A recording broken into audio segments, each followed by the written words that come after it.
1-1.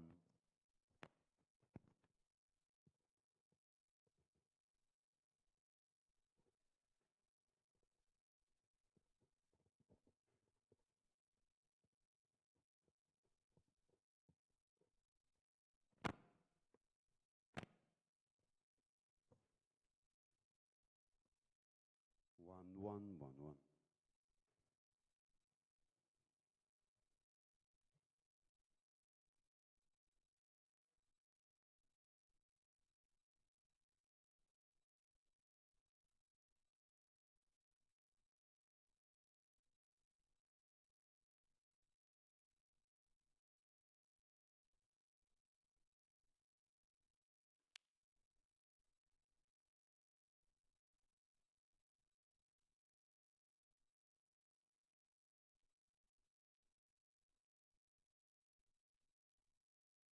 I'm currently based in Singapore, but we have colleagues across the globe in the UK, Poland, Singapore, Malaysia, and many other countries across Asia and Africa.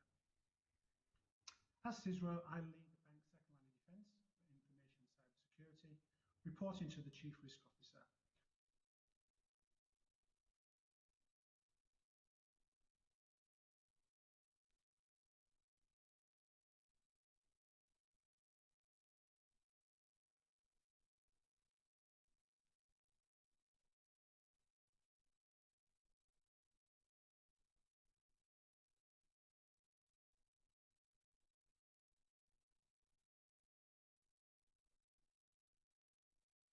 One, one, one, one.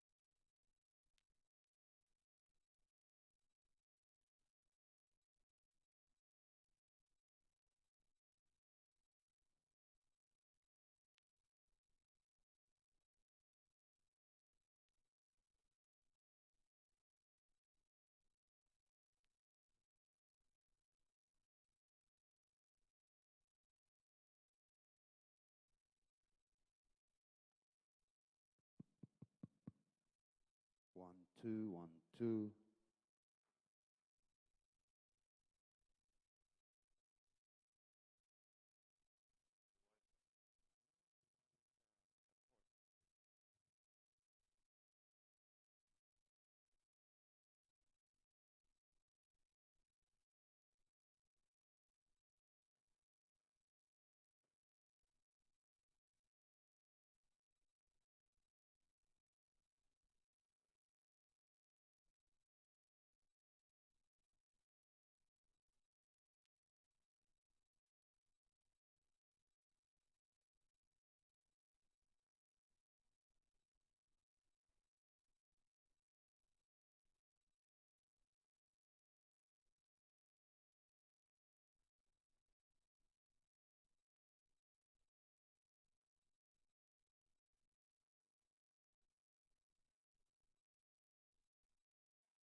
1, 2. Okay, that's fine. 1.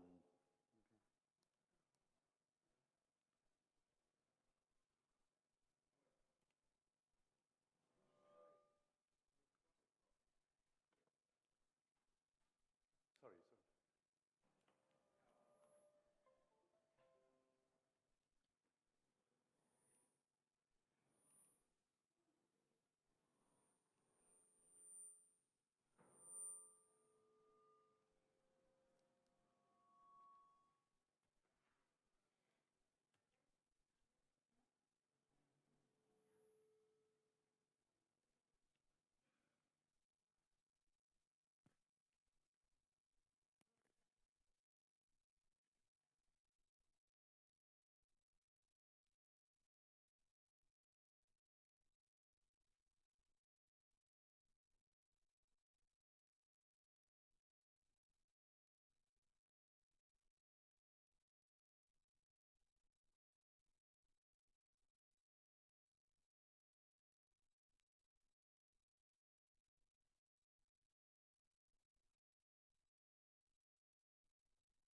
Do you want the lapel as well? Yeah? Okay, testing, 1, 2, 3. Testing, 1, 2, 3. Okay, and it's all okay over here as well?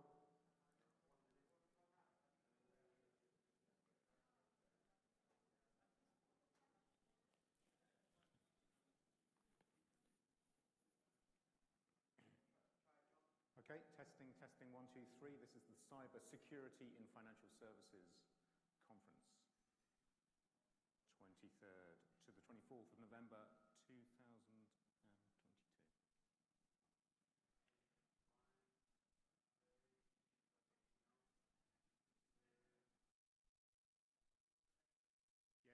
Yeah, speak from here, yeah? Okay. Testing, 1, 2, 3, the New Statesman Cyber Security in Financial Services Conference, 23rd to 24th of November 2021. All good?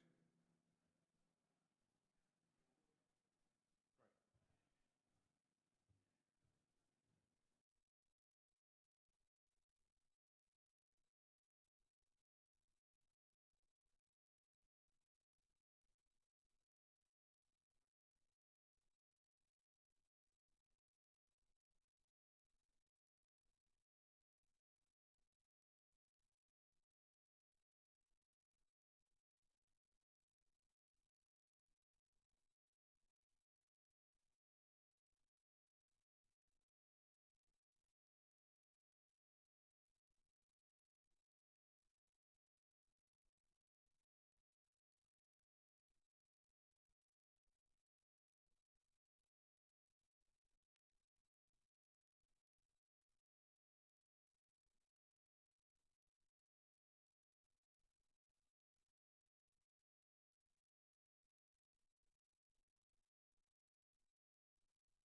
like criminal hackers do. All we need to know is who you are, and we will find out the rest ourselves. As a criminal is also not going to ask you for your domain names and IP ranges. I've got 2 points I would like to discuss with you today. The first one is what I call the concept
Hello and welcome to Password on Resonance FM.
Good morning, everybody. Good morning. Really good to see you all here. I'm saying see you. There's a bunch of people, hundreds of people joining us virtually, which is fantastic. Good morning and welcome to the New Statesman Cybersecurity and Financial Services Conference. The first of these since the pandemic. This is the fourth in addition, but the first since the pandemic. So it's great to see everybody in person in this room in the Novo Portman Square. Equally fantastic to welcome all those people joining us remotely, capturing the zeitgeist. This truly is a hybrid event. I'm going to see a whole bunch more of these, I think, in the coming months. My name is John Bernstein, former deputy editor of the New Statesman, and I'll be sort of guiding you through the next couple of days. We've got loads of things, loads of discussions. We've got keynote addresses. We've got one-to-one interviews. We've got a few case studies. We've got a few pitches thrown in for good measure as well. We'll work our way through the day. We've got plenty of networking opportunities. We'll take a coffee break at around about 11:20, chance to refuel. We'll take lunch at around about 1 p.m. today, and there are drinks for those of you in this room before the day is out as well. The way we're going to do questions here, it may not be familiar to some of you, may be very familiar to others. We're going to use a device called Slido, an app called Slido. You'll see the details just behind me.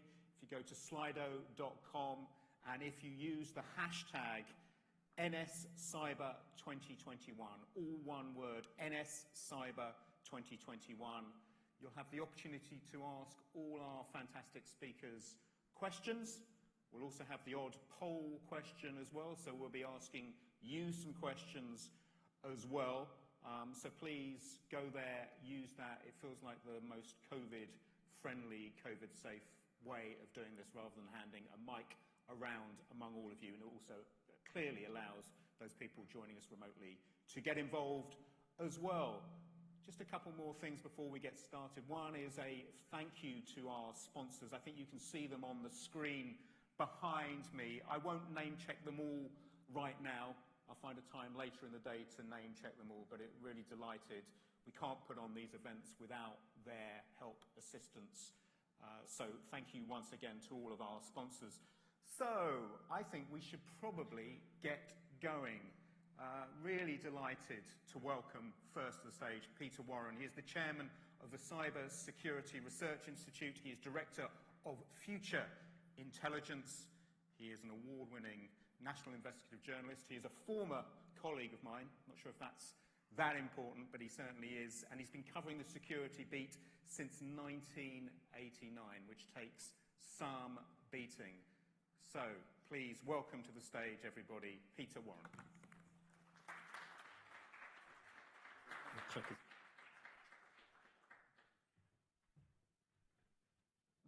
Right, well, thank you very much for that. It makes me sound quite old. I'm actually, well, I think I look quite young. Right, without more ado.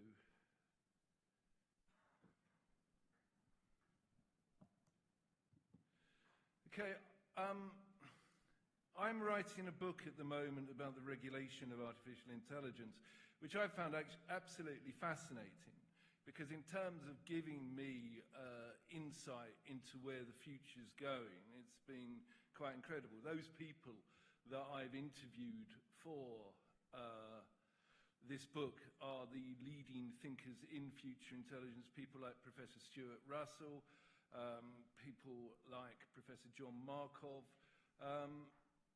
and I think that they're going to be instrumental in a lot of this. Now, one of the things about AI is that people have started to think about legislation right from a very, very early moment in AI. And the legislation is making all of the people who are involved in AI think. It's making them think very, very hard about the deployment of AI. Now, it would have been useful if that process had been done when people were still starting to talk about cybersecurity. It would have been useful if the government had really thought about where technology was going, but it hasn't. And though latterly there are some very, very good signs. In 2005, I was writing a book about cybersecurity, and stuff was chaos. I mean, the book's title was Cyber Alert. It was published in 2005. In terms of finding some real government initiative that was going on, it was very, very difficult. Some people were telling me, because I know lots and lots of people who are intelligence agents, a lot of them were telling me that they didn't actually want to do very much about cybersecurity at the time because they were too keen on getting hold of Osama bin Laden. Whether that's true or not, I don't know, but they were saying that that was easily the greatest objective as far as they were concerned. Now, then,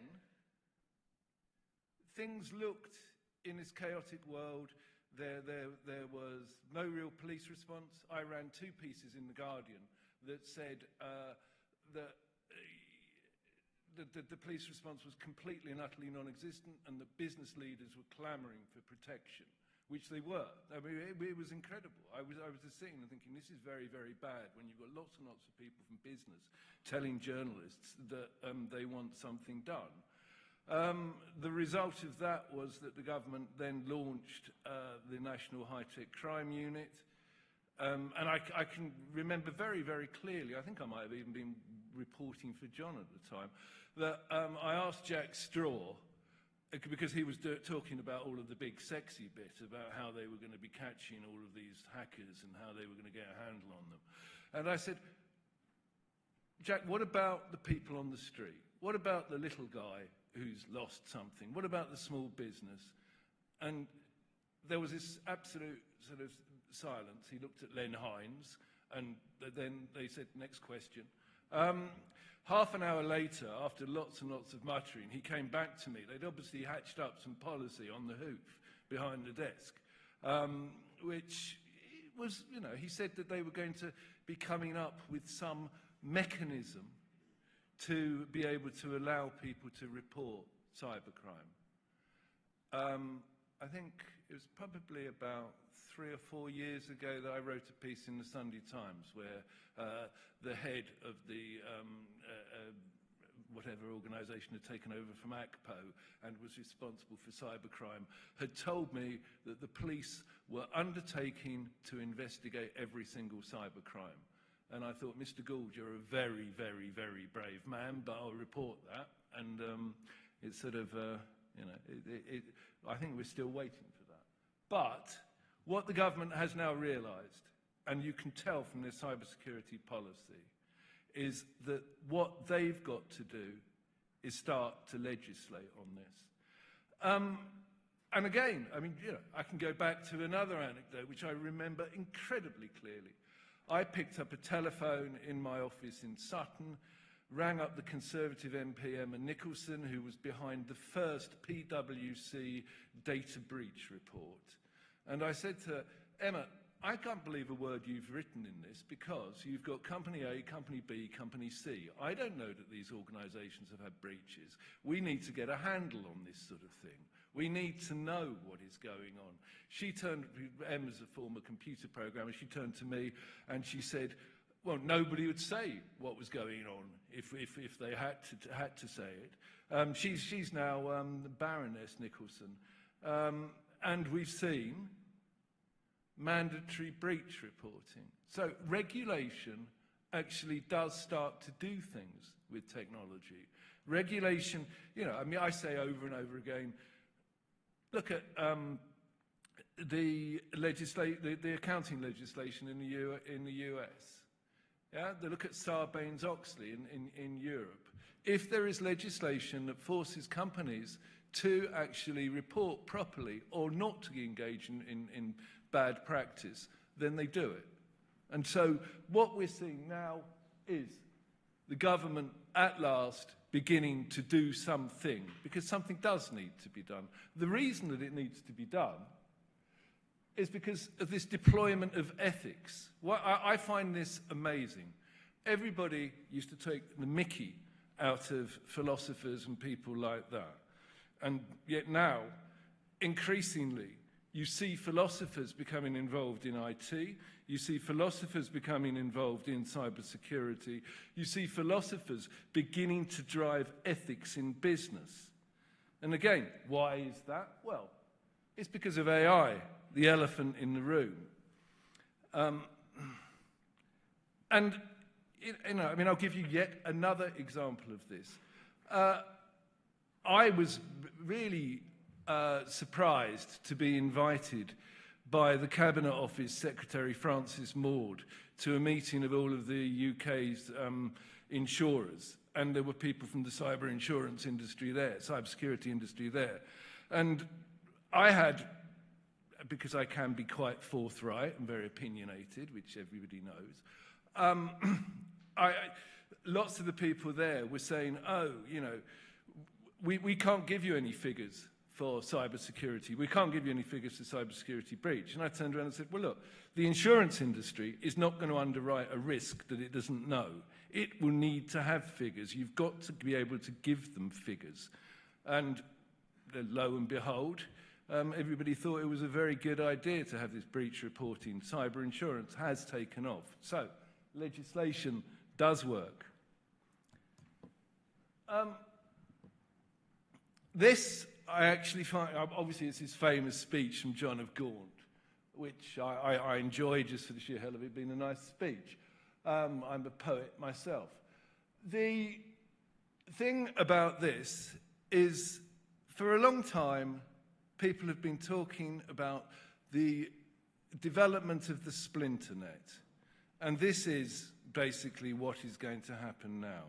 Because one of the things that you will do to ensure national competitiveness is show that you can actually look after people's data, that you're a safe place for data to be. The UK is a financial services haven, so therefore it needs to be able to demonstrate that. The other point about this too is, I mentioned ethics earlier. Ethics and good practice are going to be seen as very, very important in cybersecurity.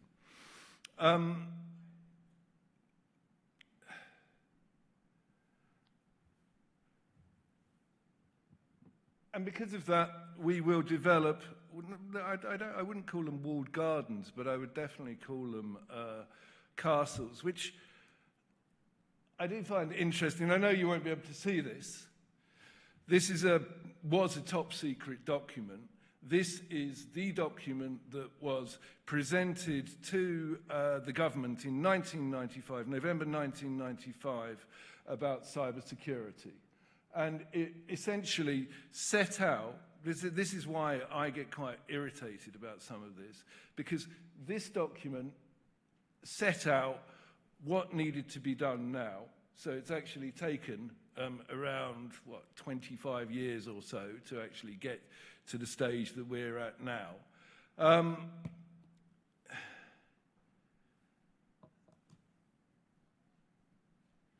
And this bit, actually, let me see if I can, because I should be able to read some of this off my screen because I find it fascinating.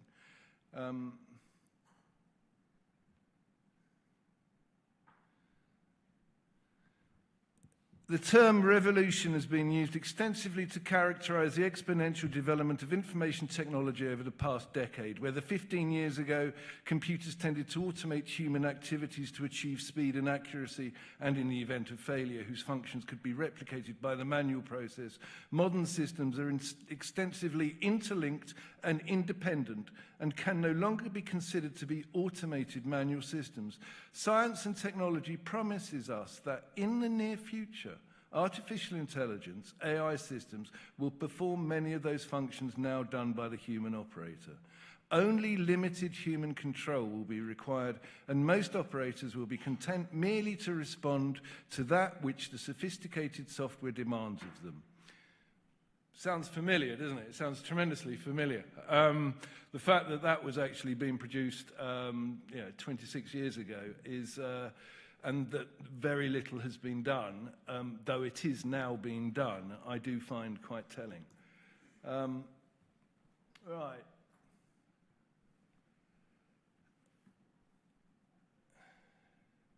The government will meet its... The government has shown, if you read through the government cybersecurity strategy, you can suddenly detect a lot of frustration. It says that it's going to meet its responsibilities, lead the national response, but businesses, organisations and individual citizens have a responsibility to take reasonable steps to protect themselves.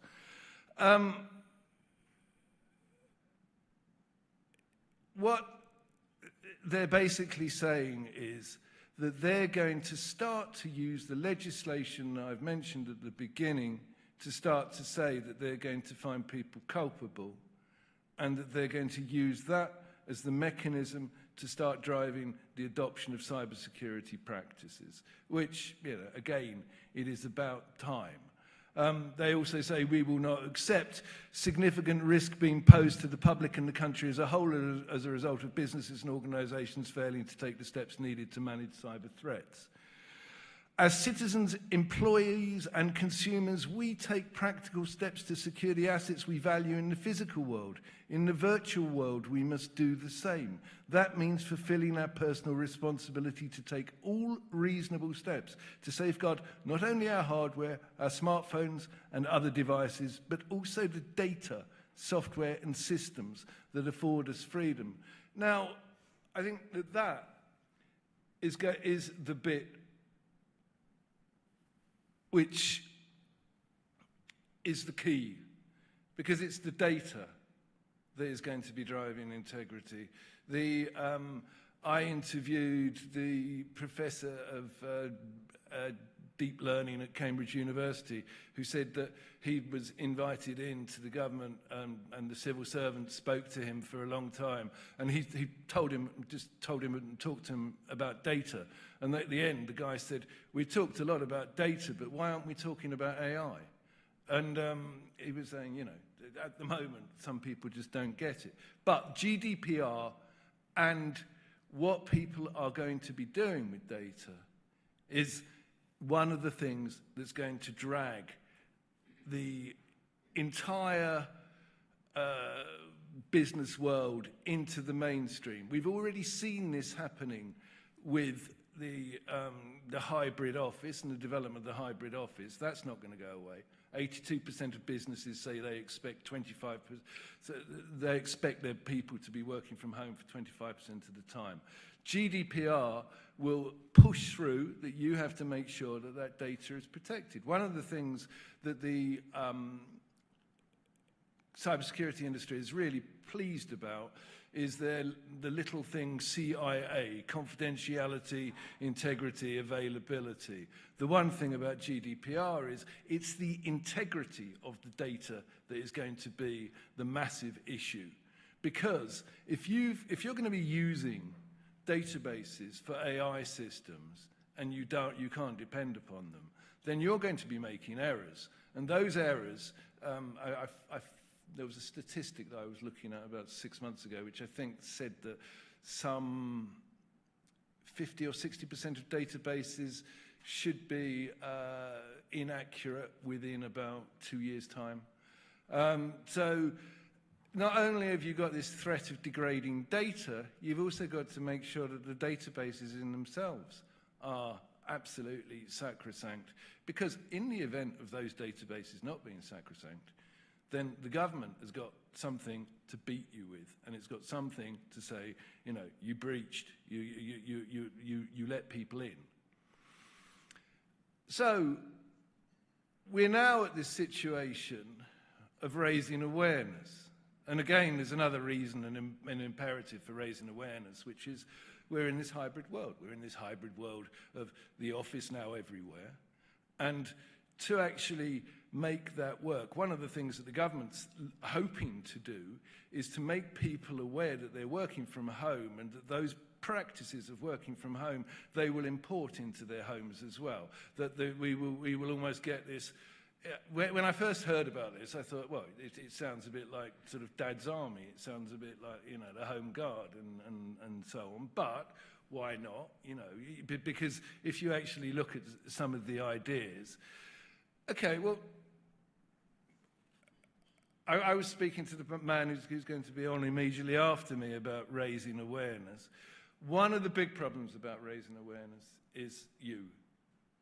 And the reason that it's you is because the cybersecurity industry loves coming up with acronyms, it loves coming up with incredibly technical language, and it loves looking baffling. Now, one of the people that I interviewed for a radio program that I made at the beginning of this month about how to get into cyber, Colonel John Doody, he was the former head of CESG, which is the part of GCHQ which deals with cyber.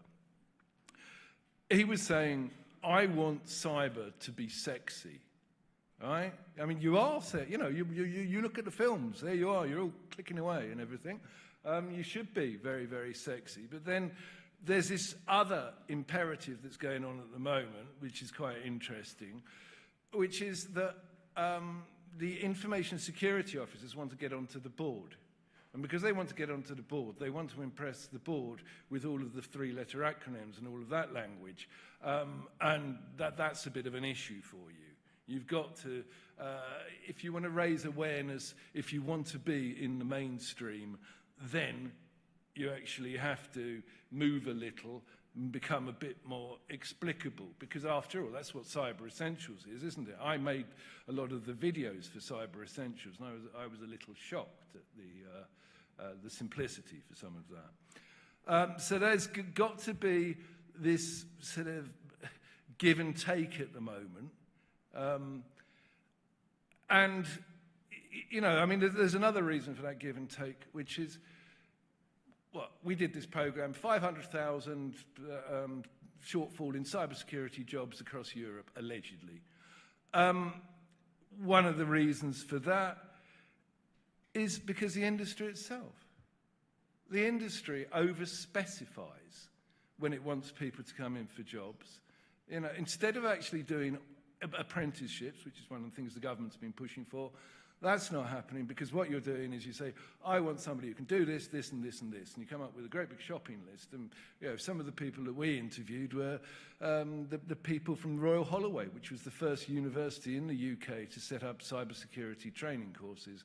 And what they were saying was some of their people don't get jobs just because they try to apply for a job, which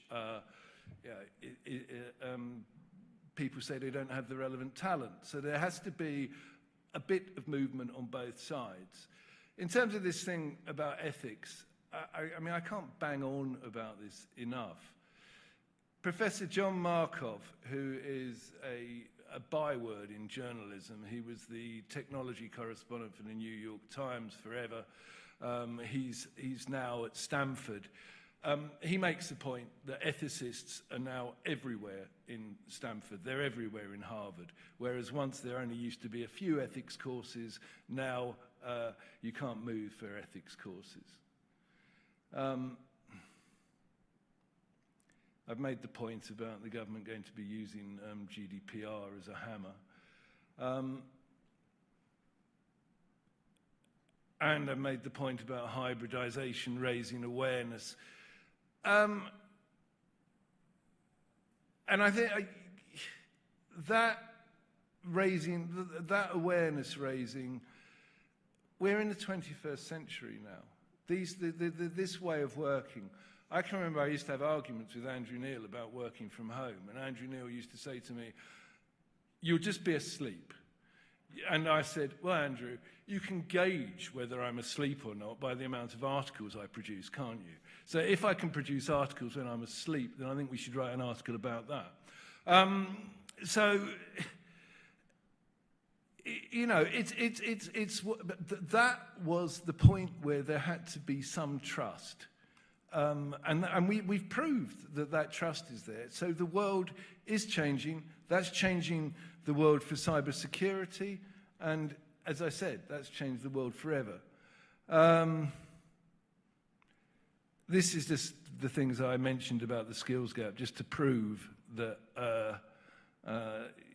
it's true. And I'm going to finish up, I think. The only way is ethics. AI is the future. and that world isn't going to go. It's not. It's coming so fast. Well, I think that one of the big issues that we're going to be dealing with is how we're going to keep people employed, given the issues that are being generated. Although, I mean, that said, John Markov said to me that he had an argument with this esteemed economist whose name I've forgotten, but I have interviewed. And the guy had said, Markov had said, I'm worried the robots are going to be taking our jobs. And the guy said, don't worry about that. What you've got to worry about is whether we'll all be alive by the time the robots are there to do that, because we're all aging so rapidly that we need the robots to look after us. But anyway, my summation of where the landscape is that at the moment the government is pushing the adoption of cybersecurity, and that will happen big time. 2, that the industry itself has to become. There's a word that I hate. I hate lots of technology terms. Siloed. You've siloed yourselves. You've put yourselves on the edge. Now what you've got to do is realise that you're right in the middle of the world, and that you're making it run, and that you're guaranteeing it. And then, my final point is that because of the future that we're evolving and that we're moving towards, that itself will make sure that good cybersecurity practice is adopted, but it's taken too long.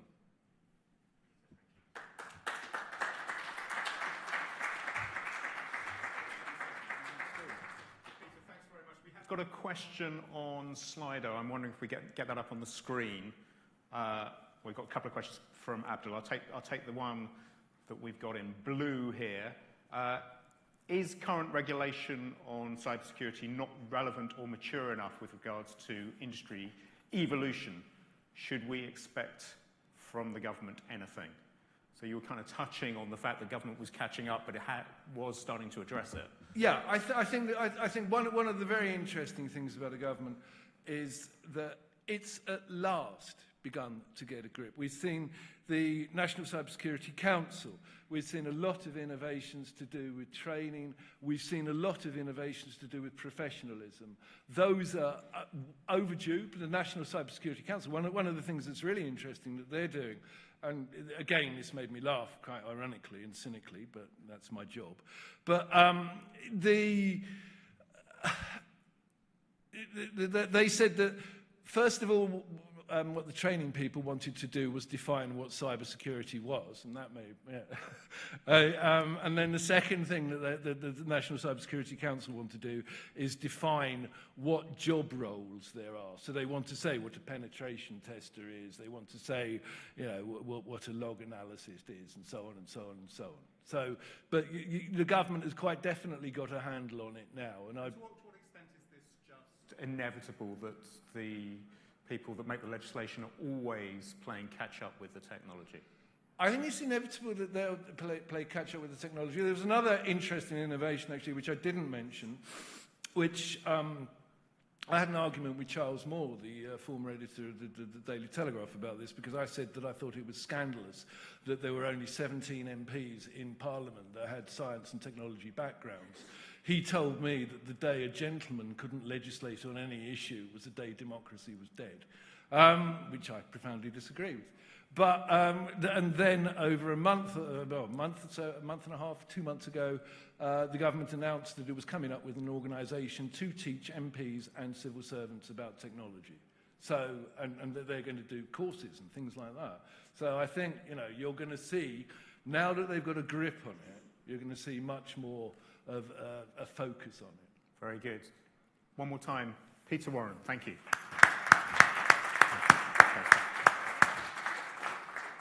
Peter, thanks very much. Journalists have an allergic reaction to three-letter acronyms, but I don't think this industry does. So we'll see how the next couple of days go and see if we see some of those acronyms turning up.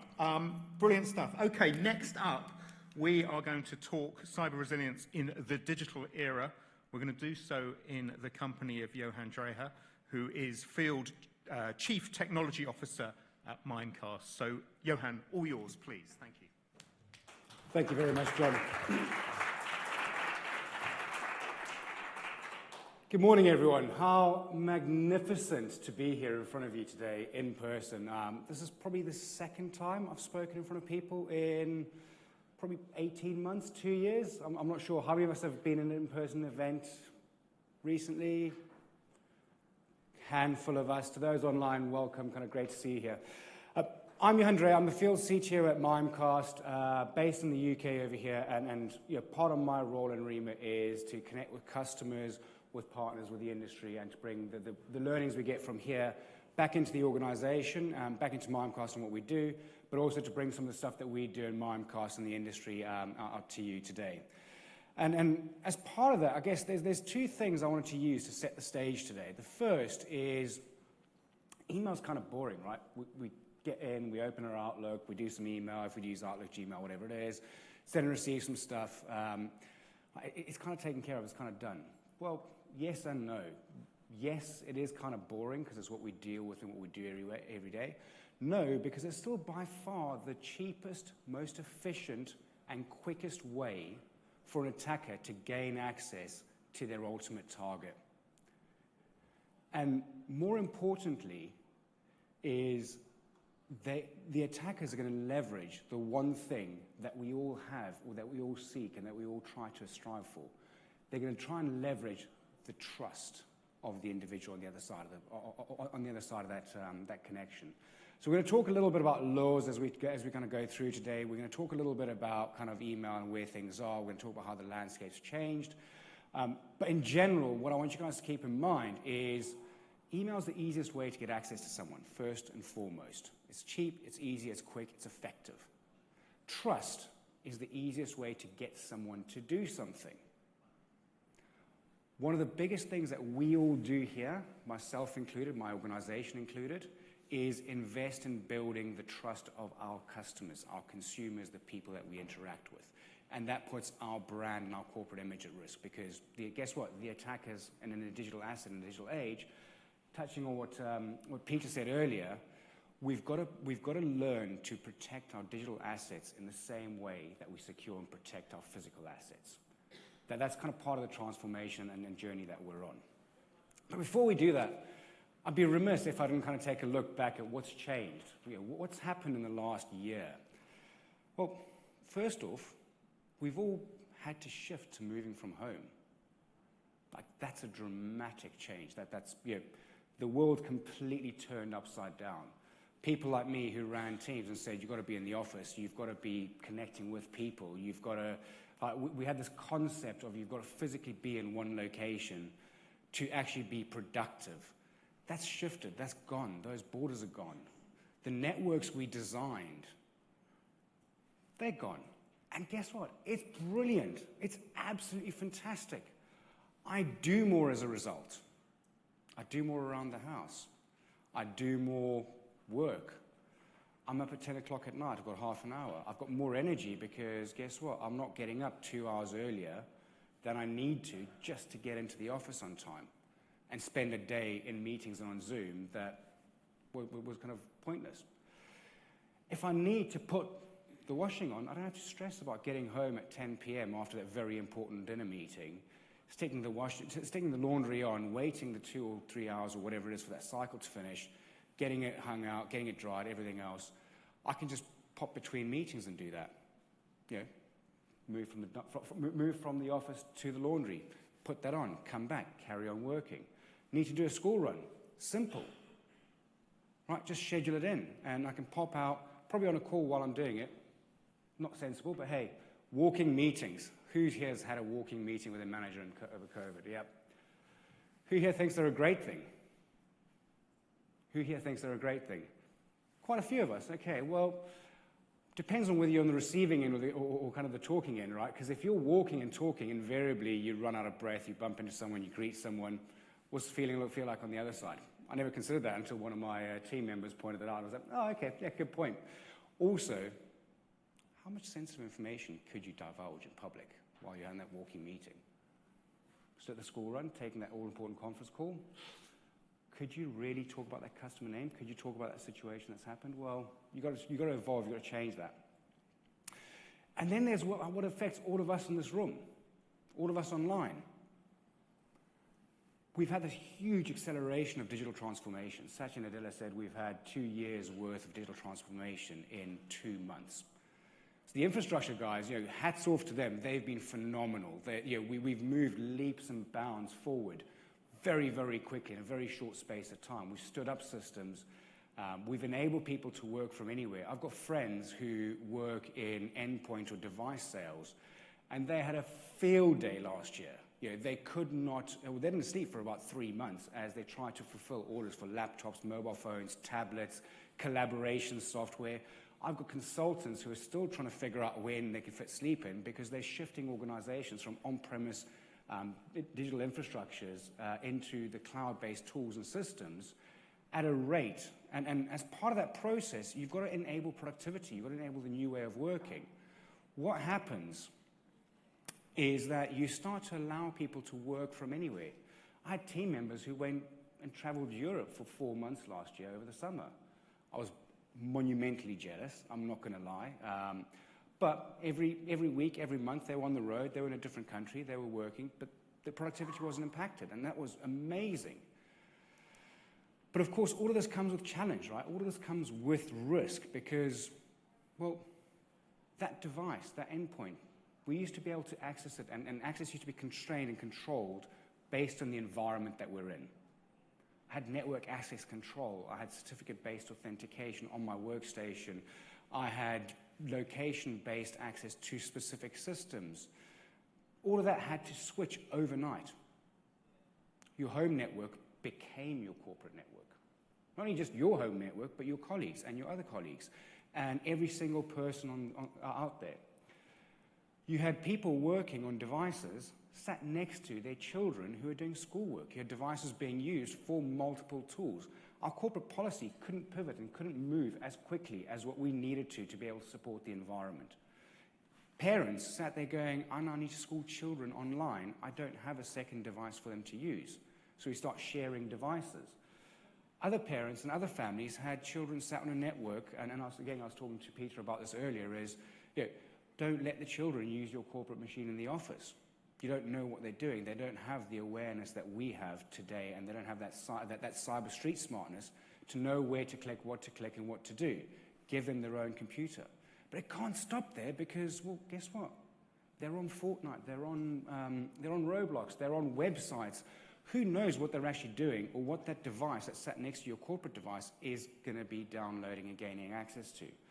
And that's where you start to see, and that's before we even consider the impact of IoT and where that kind of sits. So, we've got this amazing positive that came out of the kind of COVID pandemic and the shift where I now have better work-life balance. I'm more productive.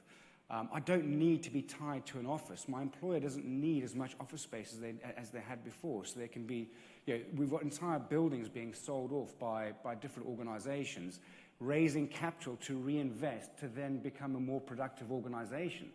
There's so much positive that comes out of this. But on the flip side, it's kind of like, well, how do we keep up with it? And the attackers have seen the opportunity, right? So the attackers have shifted from targeting entire organizations to individuals, to the general population. You've got physical crime that's had to find other ways of funding themselves, so they've had to, again, go through their own digital transformation process and move their operations online.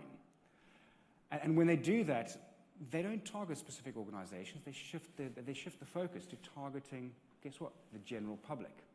And for each and every one of us, we're not entirely the target, but we are the target because of the fact that we're part of that general public. And because we're part of that general public and we're part of that, or we become that target, our organizations invariably and inevitably start to kind of fall for that or fall into that. We start to look at some of the reports that we commission as an organization, right? Things I'd like to kind of draw your attention to.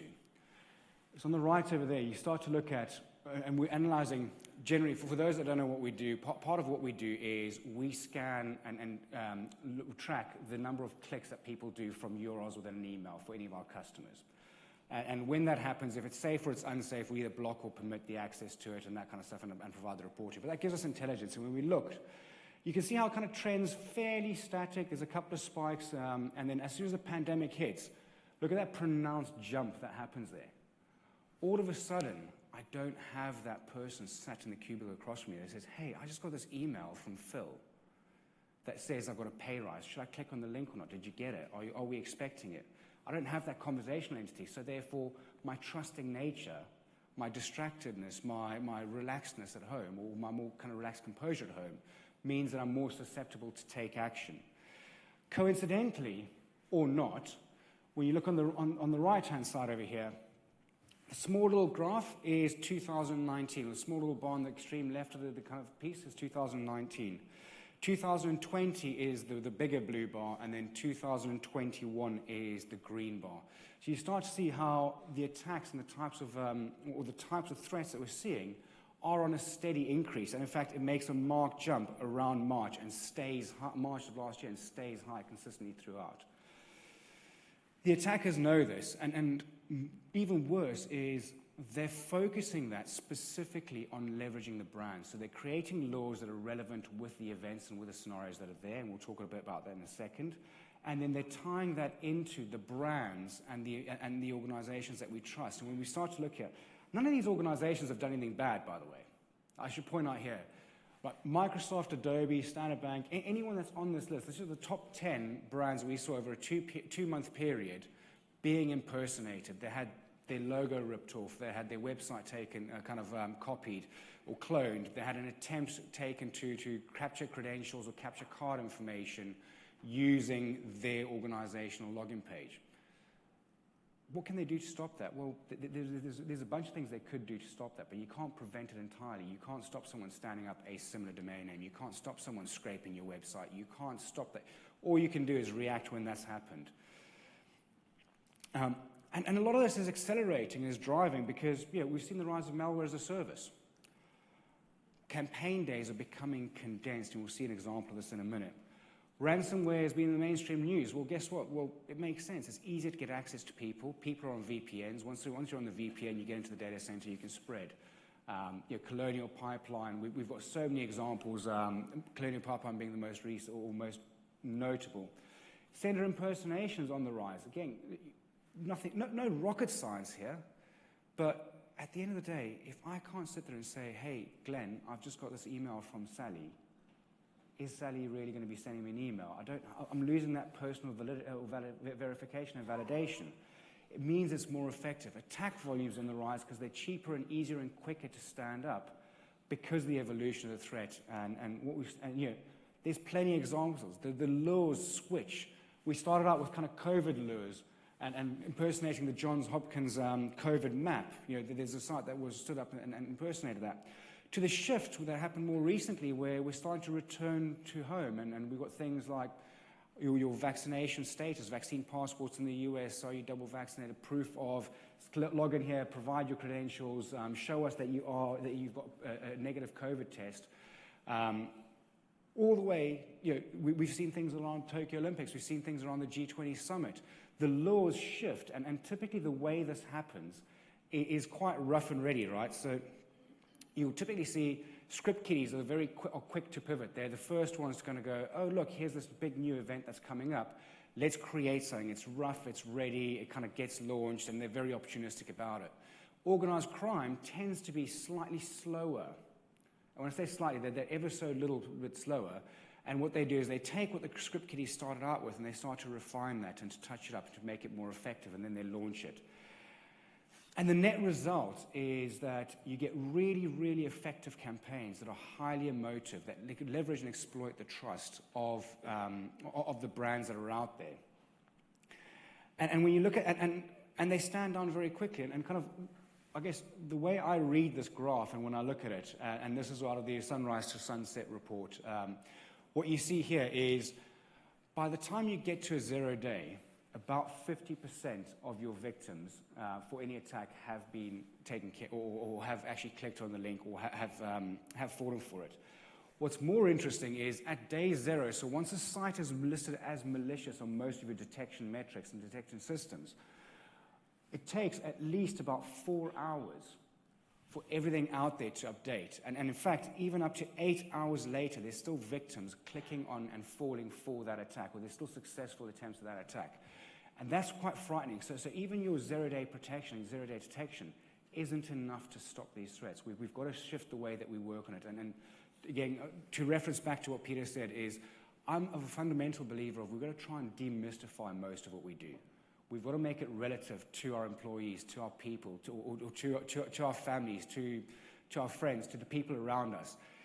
3-letter acronyms, complex code names for projects and attackers out there and things that are happening don't help us. They don't make us relatable. They alienate us. And as we bring this kind of closer to the end, and one of the things I want to kind of bring out is what do we do with the intelligence that we gather? So we talked earlier about, well, when does that day zero happen? Email being at the center of, I guess, my universe and most of our universes from an accessibility perspective, it gathers a lot of intelligence. So as an email service provider and as an email gateway, anyone out there who offers a service will tell you, we know who the bad IP addresses belong to almost before everyone else does. We know who is impersonating a brand almost before anyone else does. We see bad attachments and bad URLs almost before everyone else does. In fact, 99.8% of the time, 99.5%, 95%, everyone will throw a different stat out there. It doesn't really matter.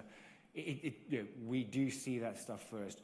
More importantly is we can trend the analysis around it. So we can say, hey, we've seen a spike from this particular range of addresses, from this threat actor, and we can kind of predict that information. Now, providing that information to customers, what does that do for you? Well, it gives you the intelligence that you need to inform your decision making. And depending on the level of intelligence that you get, depending on the type of action and activity that you get, you might want to take a different approach to it. So tactical things, file hashes, IP addresses, those kinds of elements, much like risk analysis, that they're kind of givens, they're well-knowns. You want to apply standard operating protocol procedures to those and do things like, it's come in, it's said it's bad, there's 100% confidence behind it, just block it, tell everyone to block it, and carry on. The more that you kind of go across and up in the axis, the more strategic the information becomes. We're planning for an event. It's going to be our first in-person or hybrid event. It's widely publicized. The types of attacks that we see are opportunistic or are going to be predictive or are going to be planned. You start to have to provide a sense of intelligence around that. You start to have to put people and priority and kind of budget around it. So keep in mind, what's intelligence? Intelligence is data. What does the data do? For intelligence to be relevant or valid, you need to be able to apply that data and or use that data to make decision. For that decision to be effective, that data needs to be timely and the decision needs to be timely. So just think about it in that context and in that way when you kind of look at the next piece, where what we're looking to do here is we're going to say, where and how do we get cybersecurity vendors to work together better? And we're quite open at Mimecast. We provide an API that customers can work with. We provide an extensive ecosystem that we integrate with other vendors, some of which you can see names at the bottom there, and some of which are the partners that are here today. But what we aim to do is we aim to say, for each and every customer out there, it's your data, it's your intelligence that we're using and that we're gathering to protect our customers and to protect you and to protect other customers out there. If we can farm that information back to you and surface it back to you, you could then take that and use that as a means to integrate it with your other systems. So as you see a new website spin up that looks like your website, could you apply and could you put a block in place that prevents people from accessing that site while a takedown's in action? Could you share that information with a web security platform and with the web security tool, with Google Safe Links, with wherever it is that you can feed the information into to help augment your security systems and your plans? Could you take a file hash and push it into your endpoint detection and control or manage or your MDR platform to tell it to block any similar patterns or any similar files, or even go out and look for them out there?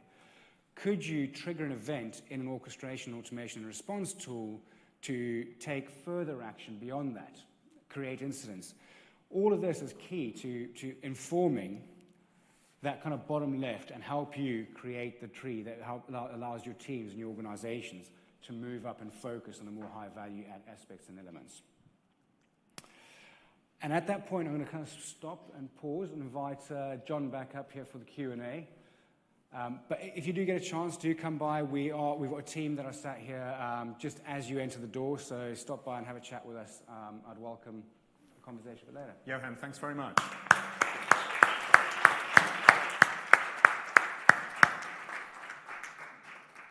I'm just processing all those charts that you put up there. And just on the malware detection chart, so clearly things are going up, and you showed, and I think in green was 2021, and it was far higher. Question to you, to what extent is that an increase in malware, and to what extent is that better malware detection? So I think a lot of it comes down to better malware detection. So we've got more sophisticated and kind of better approaches to detecting the known or the known stuff. But also we're seeing a marked increase, and I think we'll hear about that from some of the other vendors as they talk. They'll confirm this, is the general ease at which the malware as a service platform and environment allows people to launch attacks, to acquire attacks, to customize them, means that we're seeing a larger scale and larger volumes of them happen. So it's a little bit of both, but detection does play a big part in that role. Very good. Thanks very much. And I can see a question here from Slido. So how has systemic cyber security risk evolved? Any insights, statistics, thoughts on the evolution?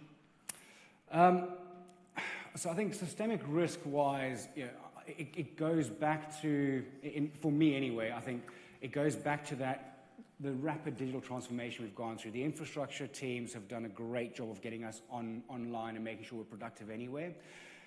That came with the risk, right? We've given elevated privileges where we probably shouldn't have given elevated privileges. We're finding it hard to remove those privileges. We're used to working in constrained environments, constrained networks and now we're shifting to cloud-based platforms. And that means we've got to shift our mindset to one that protects data, not the system. Traditionally, we've always thought about protecting the system. How do I secure my SQL server? How do I secure my web application? How do I secure my Active Directory? How do I put access control in the door? As we move to the cloud, the risk model changes. You now got to think about the actual physical asset. How do I protect the person that's walking into the building, not the room the person's in? How do I protect the SQL record, not the actual server itself? The server's still important, the system's still important, the Salesforce platform is still important, but that's, I think, where the evolution comes and where the risk sits. Very good. I'm going to go back to another one of your slides. The most impersonated brands. Really quite interesting. So if memory serves, Microsoft, Adobe, Standard Bank. Some thoughts about why? I mean, I think we can start to guess why Microsoft might be up there. Adobe, is that about sort of dodgy impersonations of PDFs that you want people to click on? What's the thinking behind the impersonation of those brands in particular? So Microsoft's the obvious one in the room, right? Credential Harvest, one of the most trusted brands. Everyone's switched to Office 3, or majority of organizations switched to Office 365, so users are used to seeing that login page, captured passwords, and then those passwords are very valuable. You can reuse them in so many different ways once you've got them, because as humans, we don't like to be creative and come up with a new password for everything. Adobe, very similar. So we see Adobe from both the attachments or PDF digital signature side of things, and we see it from credentials, because again, Adobe's got pretty broad spanning reach. Standard Bank, well, I could think of millions of reasons why I'd want to have someone's bank account details. Fair enough. Very good. Thank you very much. One final question before I let you go. We've sort of been putting challenges out there already to the cybersecurity industry around communication and simple language, etc. Another potential challenge, I'm interested in your thought about threat intelligence sharing. To what extent do you think the sector is good at sharing that kind of information?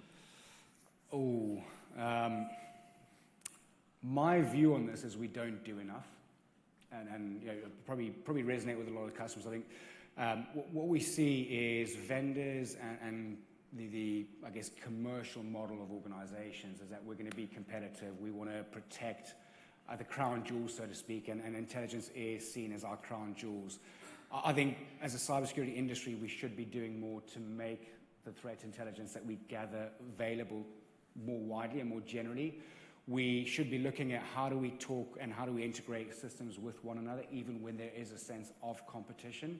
Kind of, I guess, a little bit like what we see in the financial service industry with open banking, right? The drive to get more openness, more integration. It comes with its risks, but it does give the consumer, it does give our customers a much broader benefit, and that can only raise the bar when it comes to cyber. And I suppose that issue around competitive advantage is a barrier to this, right?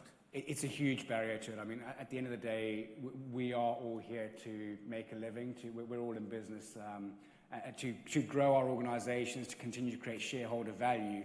So that competitive advantage is something that we're going to try and defend and will always be a barrier, but it's finding that balance. At what point are you sharing enough and being open enough that you're contributing to the greater good of society and to the greater good of the industry, but also maintaining your competitive advantage? Great stuff. Johan, thanks once again. Thank you very much.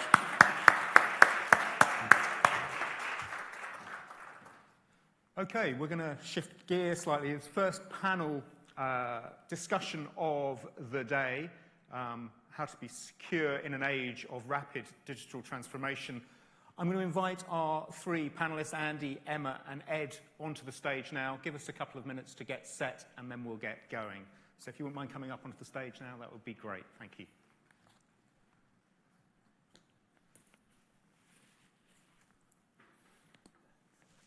Yes.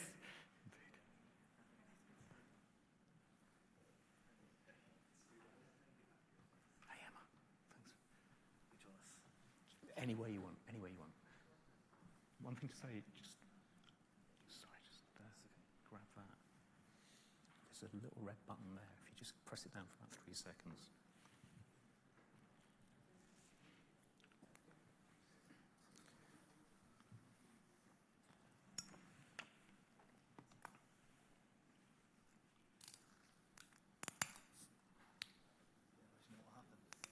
Sorry? Indeed.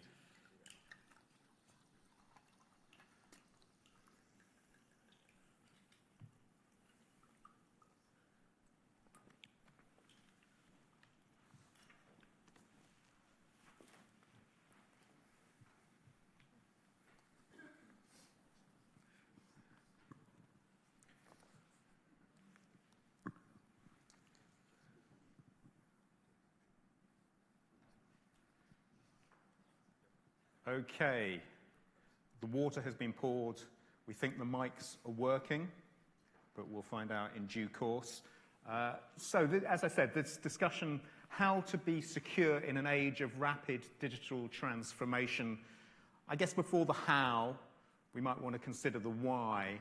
Why does digital transformation pose an additional threat to security? And then we can address the how, and we can talk a little bit about best practice and advice, etc. We are in the company of Andy Giles, Head of Security and the Resilience Centre for Excellence at Nationwide. Emma Leith is European CISO at Santander, and Ed Bishop is CTO and co-founder of Tessian. What we're going to do, we're using Slido, as you know, so questions, please. I've got some questions, but I suspect you've got better questions, so please ask those questions as we go along. But we're going to start with a poll question. So I'm going to set you guys to work, both you guys in the room, but also you guys logging in from wherever you are in the world. So I don't know if we can get that poll question up onto the screen. You won't be... people have already started to answer that. So the question we're posing, why does digital transformation pose an increased security threat? You can choose up to 3 of the options you're presented with. The list is mine, so blame me entirely if I've missed something very obvious off that list. But what we are seeing so far, and keep the thoughts coming in, so I have suggested among the things that you might want to consider a connected supply chain, lack of skilled security professionals, lack of employee awareness, it's now moving around, adoption of new tools, state-sponsored attacks, lack of leadership sponsorship, and then my get-out-of-jail-free card, which is other, and the other might even be more interesting. So we're starting to see that moving around. We'll leave that going, and you may change your minds as the conversation goes. And I'm going to put that very question to our panelists to kick off with. But I'm just seeing that we seem to have a tie at the moment between increased remote working and lack of employee awareness. Let's see how that changes. We'll dip into that throughout our 40 minutes or so in each other's company. So let me put that very question, Andy, to you, please. Why does digital transformation pose an increased threat? So hopefully the mic works. Fantastic. Sounds like it does. Brilliant. So I think, generally speaking, when we think about digital transformation, we're really talking about driving customer value. We're also talking about driving employee value as well. And we touched on it earlier today about working from home. Our employees expect to be online all the time and have access to data and applications all the time. That necessarily drives an application-centric universe, which of course enabled through various URL and websites and associated technologies. That therefore increases the attack surface quite significantly, and also the data flow throughout the organization. So the imperative really is to ensure that in that evolving technology landscape, we can in fact secure the data wherever it is and whenever it is within the data lifecycle.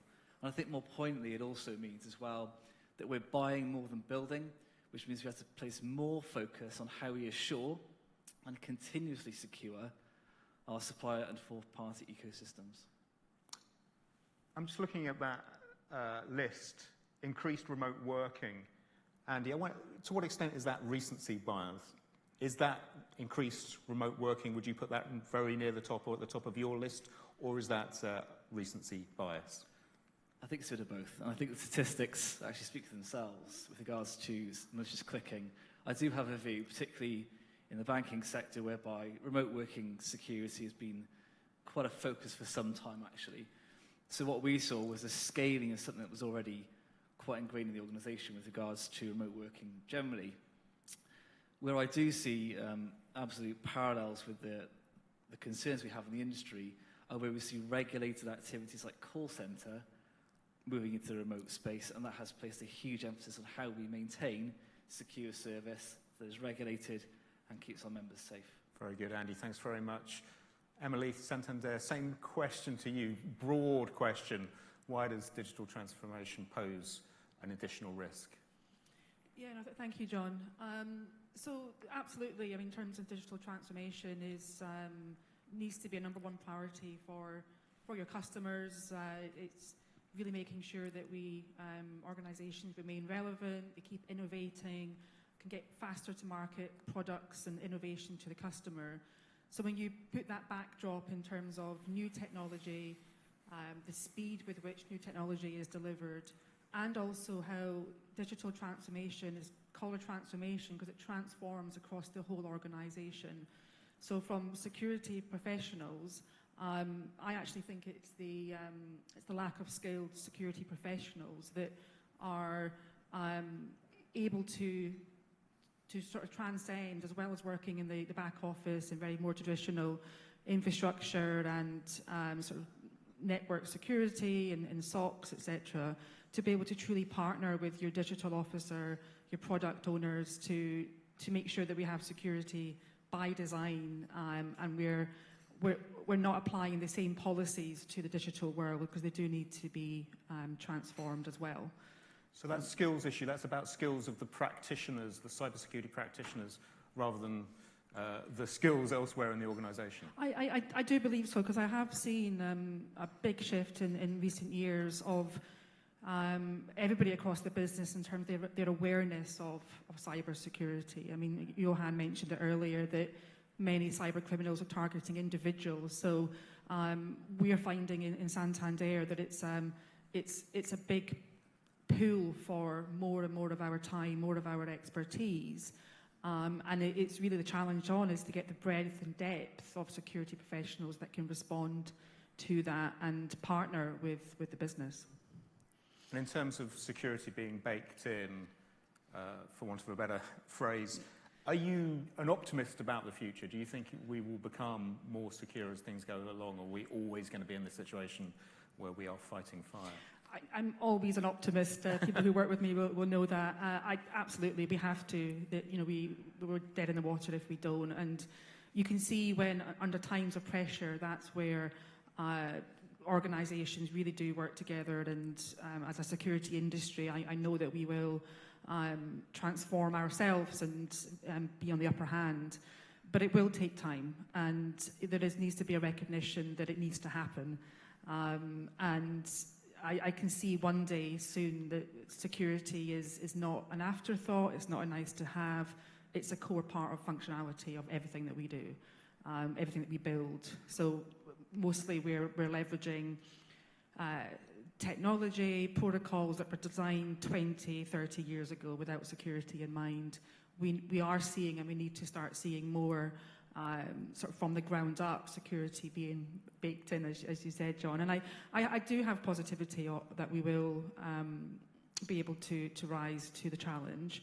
And when I look at technologies, public cloud providers, there's so much more security on offer now. So really it's about how we maximise the technology that's available. Very good. Ed, I'm going to come to you in a second, but just one more for you, Emma, if I could. I'm just looking again at these figures. In third place at the moment, a connected supply chain. I wonder if that's something that resonates with you working for an international bank. Yeah, no, absolutely it does. I mean, as a security industry, I know we were talking about third-party security a long time ago, but we can't underestimate the impact that the SolarWinds cyber attack had late last year. We're looking at not just now it being your third parties, it really is your supply chain.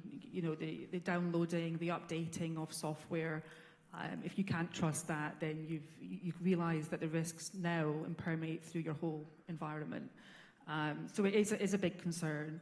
And it takes working with legal, procurement, and your technology teams, and also making sure that we have transparent suppliers as well, because it's obviously not in their best interest to be impacted, but ultimately it's the client's brand and it's their reputation. So you can't outsource that risk.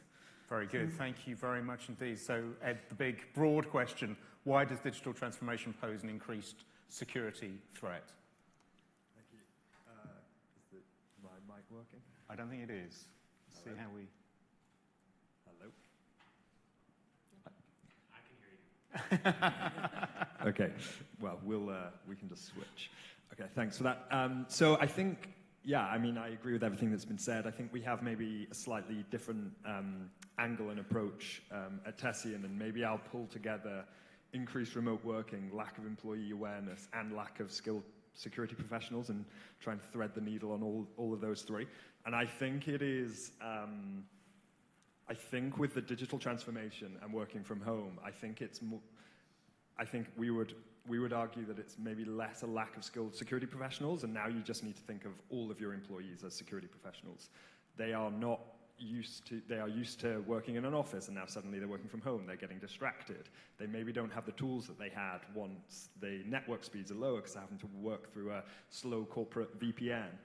And we like to think about kind of shifting security left and think about how to protect people now versus protecting networks or endpoints or even data. And I know it's been raised, we now need to think about how do we protect data. We actually go one step further, and how do we protect the people who are using that data, because they're working in a different world. And if you kind of think about lack of employee awareness, you're not next to your colleague and say, hey, did you receive this unusual looking email in your inbox?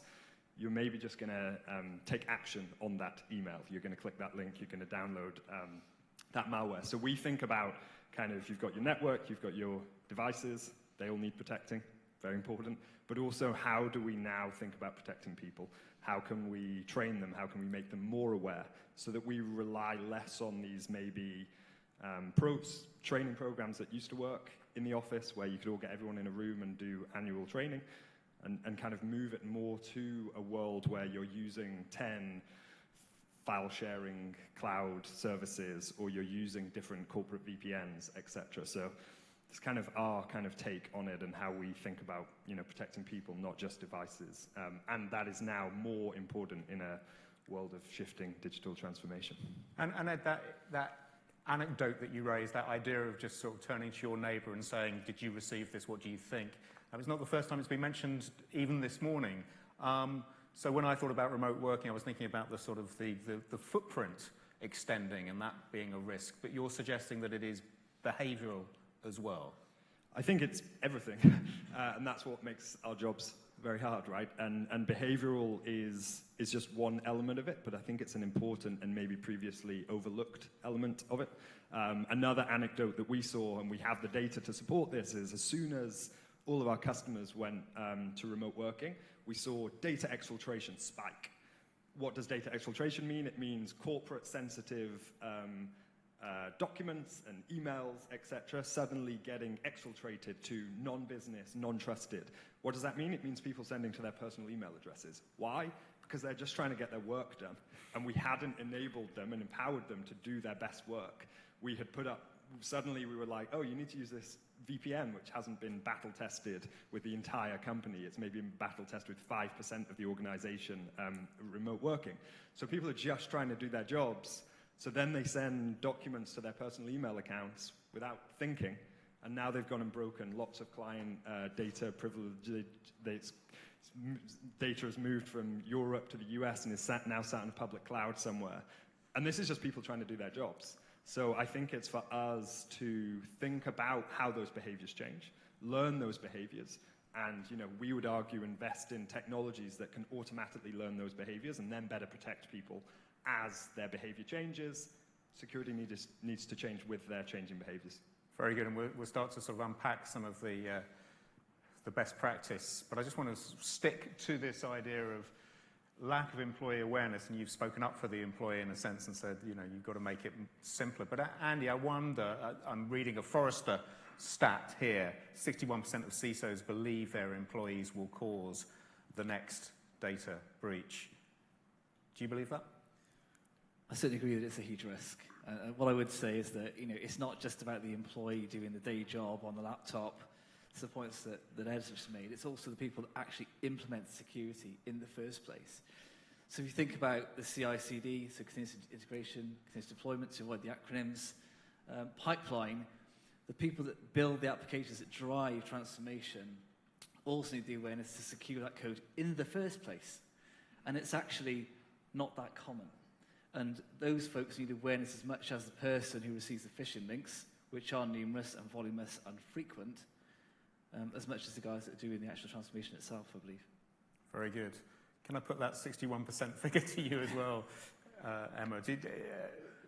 61% of CISOs believe their employees will cause the next data breach. Are you among those CISOs? Employees. Employees, yes. What did I say? Employers. I actually probably think it would be higher, to be honest, because even if it's your sort of administrators, your IT staff, and maybe there's an exposed S3 bucket, for example. But no, I do think that sounds right. And quite often, what I find is a struggle is for people to intuitively understand what the risk is in the first place. So first of all, in terms of cybersecurity attacks being very hidden to the individual. The pop-up box, but that's designed to look normal. It's an email. That's coming from DocuSign, isn't it? Surely it says it is. So I think the sort of invisibility of what's going on behind the scenes doesn't help it become real for the individual. So we think about crossing the road. We either have had a near miss or we know of somebody who has. So it's front and center of mind. But then, even if you were to bring it to life and make people understand there's a real threat out there, then actually them understanding of the impact to the organisation of those crown jewels being leaked, I think intuitively people think about themselves and they say, well, this has no impact on me, so why should I be concerned at this data being breached? When actually, if you look at what the impact would be to the customer, to the organisation, then it should become a big concern. So I think there's a mind over matter, there's a real education. It's not just awareness, it's really making it real for people, I think. Very good. I'd like to explore that in a bit more detail in a second. But before we leave these stats, I just want to see if anything is unusual here. I'm tempted to go to the bottom of the list. So lack of leadership sponsorship, 18%, still a relatively significant number, but relatively low. Emma, I'll put this question to all of you if you've got a view on this. I just wonder if there are more important things than leadership sponsorship or lack thereof, or do you think that's a missed opportunity? I think it's actually saying 0% though. It's saying 0%, you're absolutely right. Thank you. I can't read these figures. You're absolutely right, it's saying 0. So nobody has chosen it. Nobody has. And should we be surprised that nobody has chosen it? No, because if you'd asked... Forgive me for interrupting, is Okay. that because it doesn't matter, or is that because it's taken care of? I think because it's taken care of. If you'd asked the same question 2-3 years ago, I would expect that to have a higher percentage. I don't think there's a lack of, from what I've seen anyway in my organisations I've worked for, I don't see a lack of leadership sponsorship, but what I do see a lack of is, okay, what does that now mean? What do I need to do to support that? It isn't just throwing money and funding at something. You need to be building a strong capability to be able to ensure the money is well spent, you're being effective and efficient. So the sponsorship I see is there. I think there's more to do, though, at the board level. And quite often what works well, from what I see, is having a cyber champion on the board, and whether it be a non-exec director or one of your more technology-minded board members. That's having that strong voice in the room that really gets it is really important. Right, okay, so there's a difference there, isn't there, between the sponsorship and actually doing something and having somebody in that leadership and with a strong voice. I think that's where we're at now. I mean, the sponsorship, but the questions then come back to the individuals or to the organisations to say, okay, what are you doing about it? Yeah. I'm not seeing the metrics improve, or I've given you all the sponsorship, but actually, is that making a real difference to the risk? Very good, Andy. On that same subject. I was just going to comment on the point around quantifying risk, right? I completely agree. When you do have NEDs on boards, they often talk about geopolitical context. They talk big stats that the board can interact with, but quantifying that in terms of how the investment is actually realising value, which is reducing risk, is still a challenge, I think, for the industry. I do think that when you're talking about transformation, you're talking about even more security tools, generating even more data, and then correlating that to one risk picture that's coherent with the rest of the board's understanding is still an industry challenge, I think, today. Okay. But generally you agree that in terms of the sponsorship is there, but it's the execution of that. I'd agree with that. I think particularly in finance, the regulator's done a good job of driving the right focus, and of course it's been underpinned by operational resilience regulation as well. So that's working at the board level. At times you can see some trouble with actuation in the business line, but that's why we're here to help that education piece. But as a sector comparatively, we're doing pretty well, I think. Very good. Ed, any thoughts on the leadership thing, or shall we move on to another subject? It's now working, thank you very much. I broadly agree. I would challenge, maybe just throw one challenge out there, which is, I do believe it's got sponsorship. However, if we think about, let's say, performance reviews, we have long, or I hope all the organizations in the room, view performance reviews as beyond just how well do you do your job, right?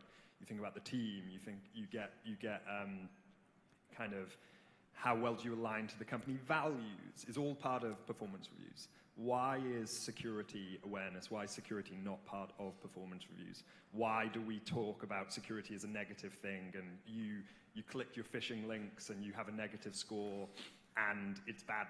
Why isn't it positive? Engaging with security tools, reporting things, being kind of the cyber champion for your team or your division, putting yourself forward. So I do think it's got sponsorship. I actually still think we have a very long way of taking that sponsorship down and moving it away from just the security team and the SOC and bringing it into the organization and make it an empowering thing that people engage with.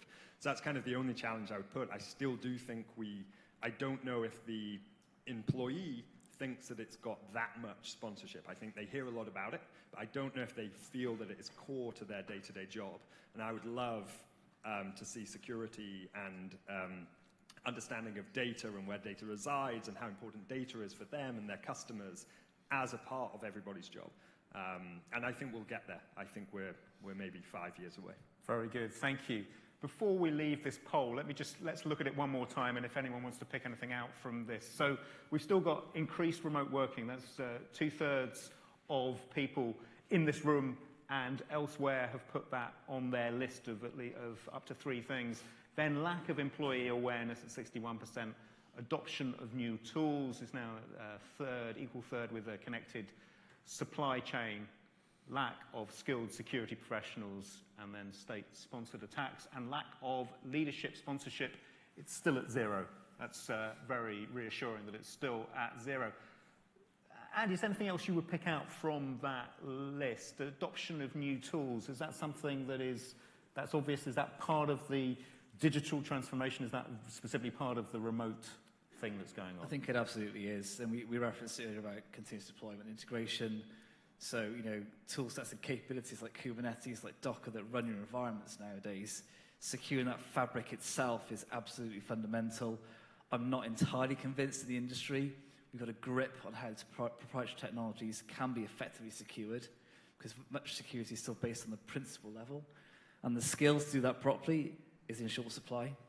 You've also got in your wider cloud environments, many more cloud-native tools coming out again that are not always that well integrated with on-prem technologies. And we heard it today at the head of the day around different acronyms, different names, different tools and marketing techniques driving some of that confusion.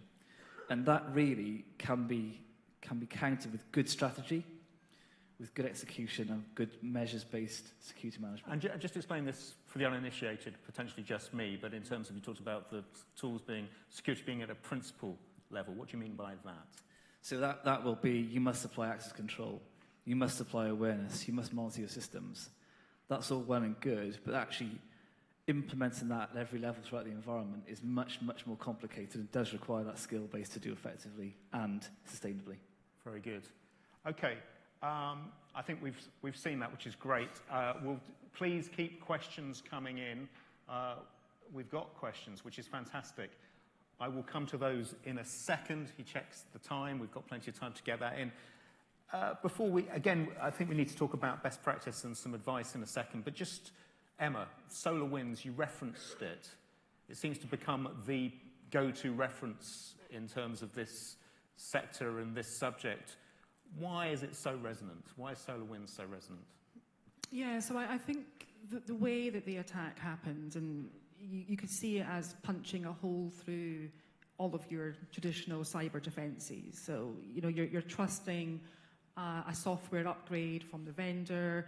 There would have been no checking for malware, no firewalls, etc. So I think the way it happened is really a game changer.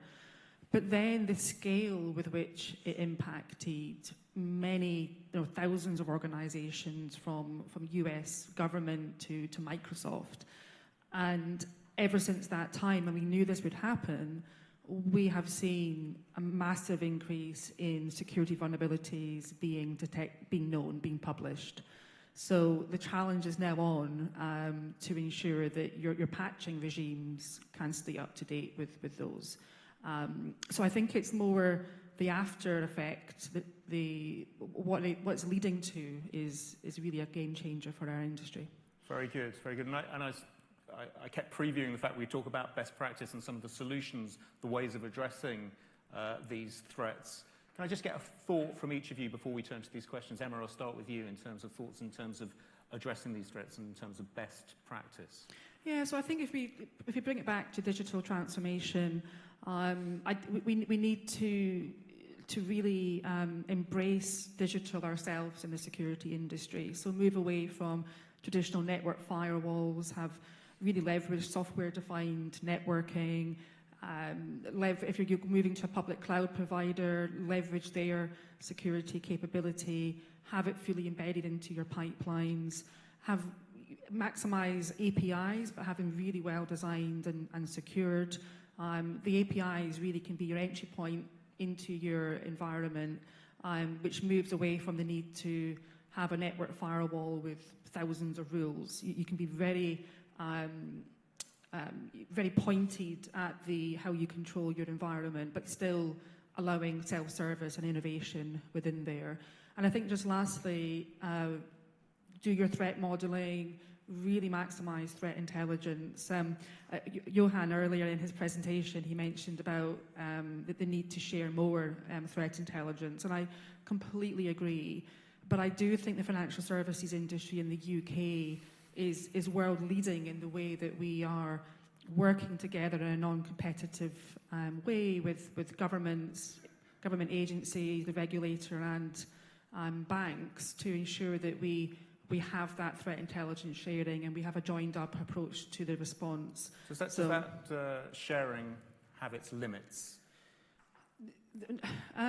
So I think the reach of that sharing is where we're currently seeing the limits, but there's an initiative called the Financial Services Cyber Coordination Centre, FSCCC, which is that really been able to break down those barriers of sharing, making sure that across the financial services, it isn't just the big organisations that can afford their own threat management team that have access to this data.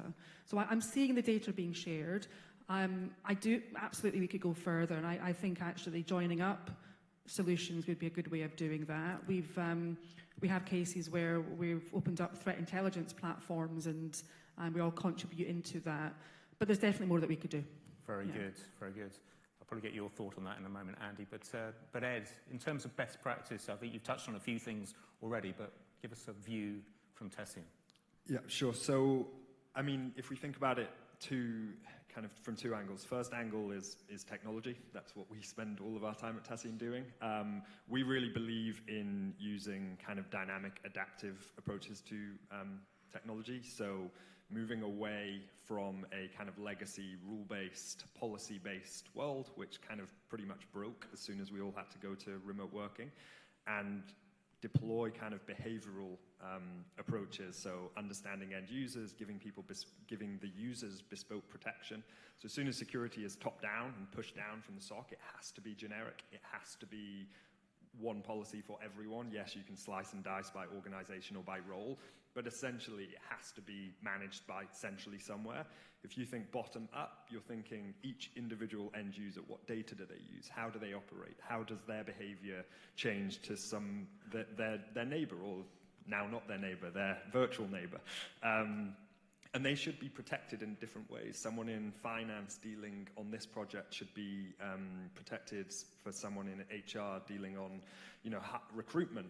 But if you try and build those policies, you're talking about, infinite policy management, which is kind of where the legacy approaches have broken. So invest in technologies that kind of understand your people, automatically learn, know policies, just learns from historic behavior, and then can spot anomalies that goes against these behaviors to kind of detect some of the threats that we've been talking about. And I'd say the other angle is just this training and awareness piece, taking training and awareness from this kind of annual, non-engaging, boring, dare I say, ineffective at minimizing risk kind of approach to security training and awareness, moving away from this kind of negative phishing simulation, I clicked a link, I feel bad, I get punished and have to attend more training because I did it, flip it so that it's more empowering, it's engaging, you gamify it, it is relevant to their work, it is not like they're not getting trained on threats that they're not actually seeing, they're getting trained on threats that they are actually seeing, and we call this kind of in-the-moment coaching. So as something is unusual in their day-to-day work, take that moment to nudge them, coach them on what is unusual, and then not only do you raise awareness, not only can you prove that you reduce risk over time, but our belief is that employees will take this home when they leave the corporate environment where they're pretty well protected and they're on their personal Gmail or they're with their family and they can help their parents and their families and their kids kind of level up on security, because you're just generally raising the awareness outside of this kind of corporate top-down approach to training awareness. Very good. And before I bring Andy in, when you mentioned phishing simulation, in a rather negative term. Are you saying the days of phishing simulation are gone, or are you talking about in combination with other things?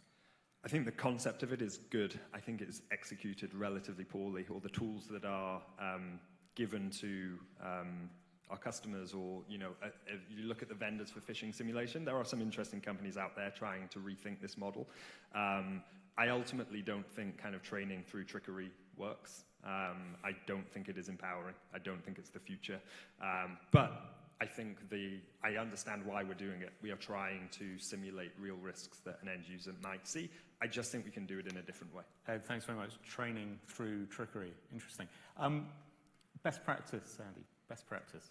So I would say, ultimately, it's, as we touched on a few times, there's a heavy technology ecosystem out there. But I think planning for the people is probably the most important principle you can apply today, i.e., we are going to start seeing far more machine learning integrated products come through the market that are actually delivering proper machine learning approaches. So one best practice might be approaching how you would protect data models in a machine learning enabled environment, and also looking forward 5 years plus, ensuring that you've got a pipeline of talent that can maintain your new technology infrastructure, your cloud ecosystem, and, dare I say, the machine learning and some of the automated solutions that we're seeing, not just in security products, but in business delivery as well. Very good. And you'll excuse me as I turn this way to read some questions. Andy, we'll stick with you with the first question. We'll get through as many of these as we possibly can in the next 10 minutes. So a question from Cameron Young. Do you feel as though the security industry is behind the curve? It's now appearing second. Is behind the curve in adapting to changes in digital transformation. Security still seems to live in waterfall land, I guess, as opposed to more agile land. So, Andy, do you feel as if the security industry is behind the curve in adapting to changes in digital transformation? So, of course, Cameron, you do a fantastic job at Legal in General there, so thank you for the question, Cam. So I do think that psychologically we do still fall back on old school risk management principles. We are working in a world where we do need to deliver value to customers much more quickly than we used to. We do need to get to market much faster because of some of the startup and technology banks. That does mean that the way of working needs to change. Technology organizations, particularly in incumbent banks, definitely still do use waterfall. There is no question. And sometimes there's a need to use waterfall for massive technology developments. But I do think that for AppSec, particularly, there is a need to shift gears, particularly when it comes to enterprise risk management, so you can do it more iteratively, with more data informing it and making it less subjective. Very good. Emma, is the security industry behind the curve? I think it is behind the curve, absolutely. And I know that as somebody who's hiring for product security, DevSecOps, cloud security architects, they're few and far between. But I know that we will, when it comes with experience, and I think the more that we look outside of the security industry, bring in people from different disciplines who are really passionate about security, I know that we will start to address the gap. But for me,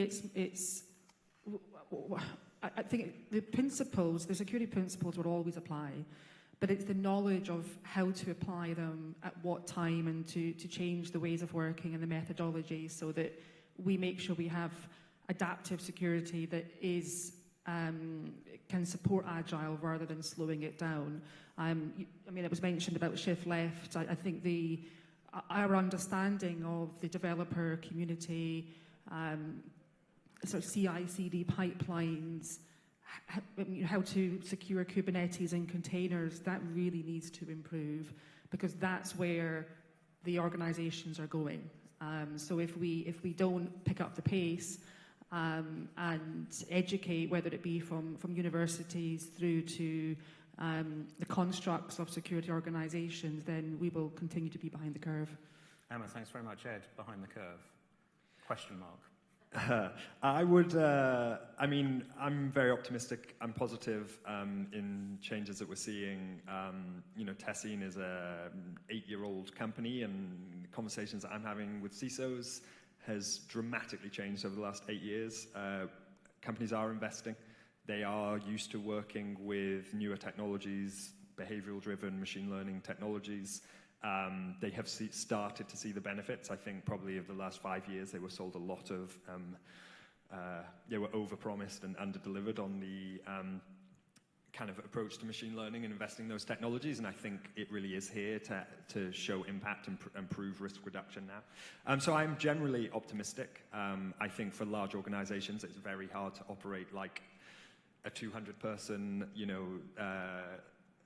startup that was created 8 years ago. We can move pretty quickly. Like, you can't expect a Fortune 500 enterprise to be able to move that quickly, nor probably should they. However, I'm pretty optimistic, and I'm seeing, I think we're on the right side of the curve now.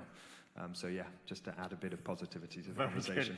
Ed, thanks very much indeed. Where are we going to go next? So Ed, I'll stick with you, and let's choose another one of these questions. I saw one around Bitcoin and other digital currencies, so let's take that. What impact do you believe the likes of Bitcoin and other digital currencies will have on security threats, and how are financial organizations addressing this? So not necessarily the latter part of that question to you, Ed, but the former part, Bitcoin and other digital currencies. A thought on that? I mean, I don't know if I can add anything new beyond, that it is obviously the cryptocurrencies are leveraged by the bad guys for very good reasons, and the fact that it cannot be clawed back and it is untraceable. I think it's here to stay. It's clearly linked to ransomware, and I'm not aware of a ransomware attack that is not using Bitcoin.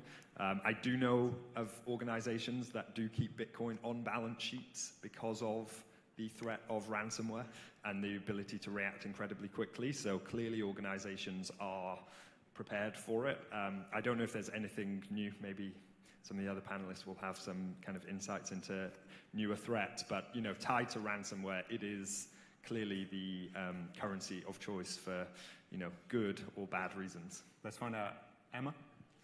Yeah, and I think it's about cleaning up the cryptocurrency and Bitcoin foundations, and I'm not usually one that is a big supporter of too much regulation, but I certainly think having standard frameworks, consistent requirements, and then being able to test against those. I mean, if I compare cryptocurrency markets to the financial services, which has had decades and decades of time to be able to improve, I think certainly it's the future, and we need to work together to make sure that it's consistently secure, and then can be trusted by not just the ransomware attackers.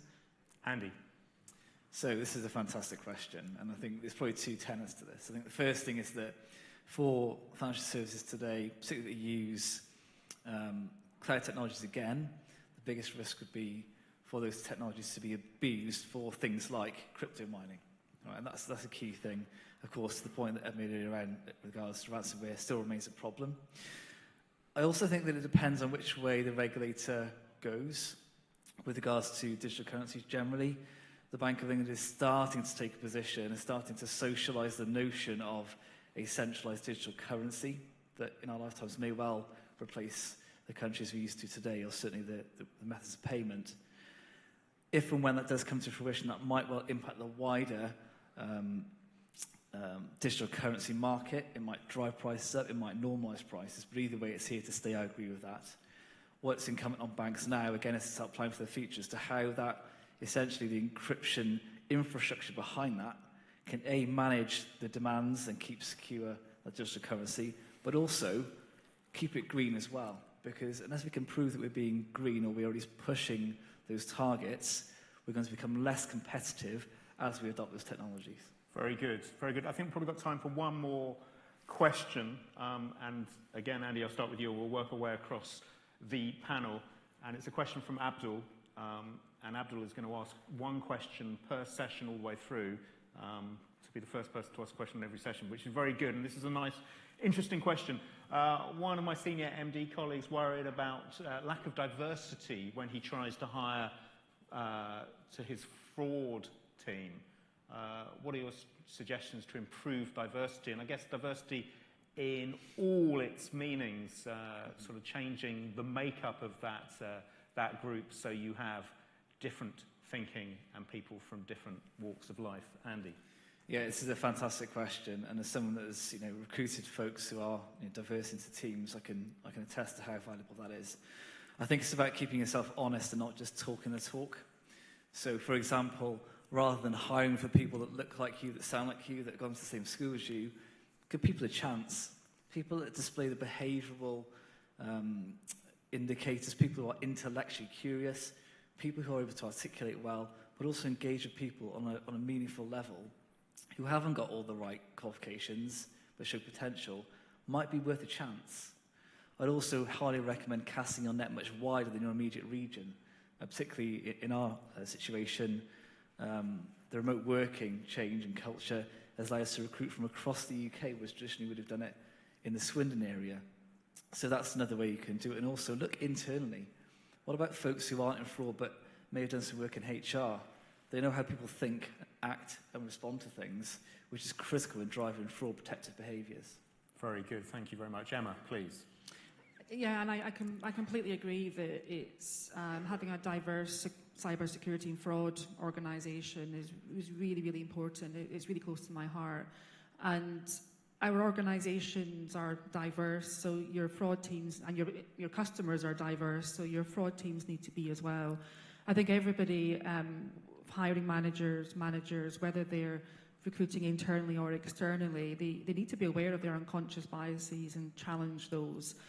When it comes to hiring, I think it's good practice to not have the gender in CVs. So it's coming through, and all you're looking at is experience and merit. And I think it's about taking risks as well and promoting people who perhaps they don't have the experience or they don't have the confidence that they can do the role, when actually they can, and they can probably because they've been given that risk and that chance, they will work really hard and be really passionate. So I think all of us need to challenge ourselves on that and improve the diversity in the industry. Emma, thanks very much. Finally, Ed. I'll just try and add, because we obviously are coming from the technology angle, which suffers from very similar diversity challenges. Agree with everything that's been said. Just practically, I think one thing that we can all do is look kind of at the younger generations, and I think that is both school and starting incredibly early before biases kick in, and encourage people, encourage kids to just get excited about technology and math and STEM, etc., and just really push that positively to younger generations. And then specifically, internships are just an incredible opportunity to bring candidates who want to get into a sector, maybe don't know what role. I think that's one of the biggest challenges, is you especially coming out of school or college or university, whatever path you end up at an organization, you don't know what role to apply for. And internships can be an incredible opportunity for someone to just come and get experience at a technology company, at a bank, and then they can find their way of whether it's fraud, etc. So yeah, just adding one other approach on top of everything that's already been suggested. Very good. Thank you all for your questions. So I didn't get time to get to them all, but Ed, Emma, Andy, thank you very much. Please join me in thanking the panel.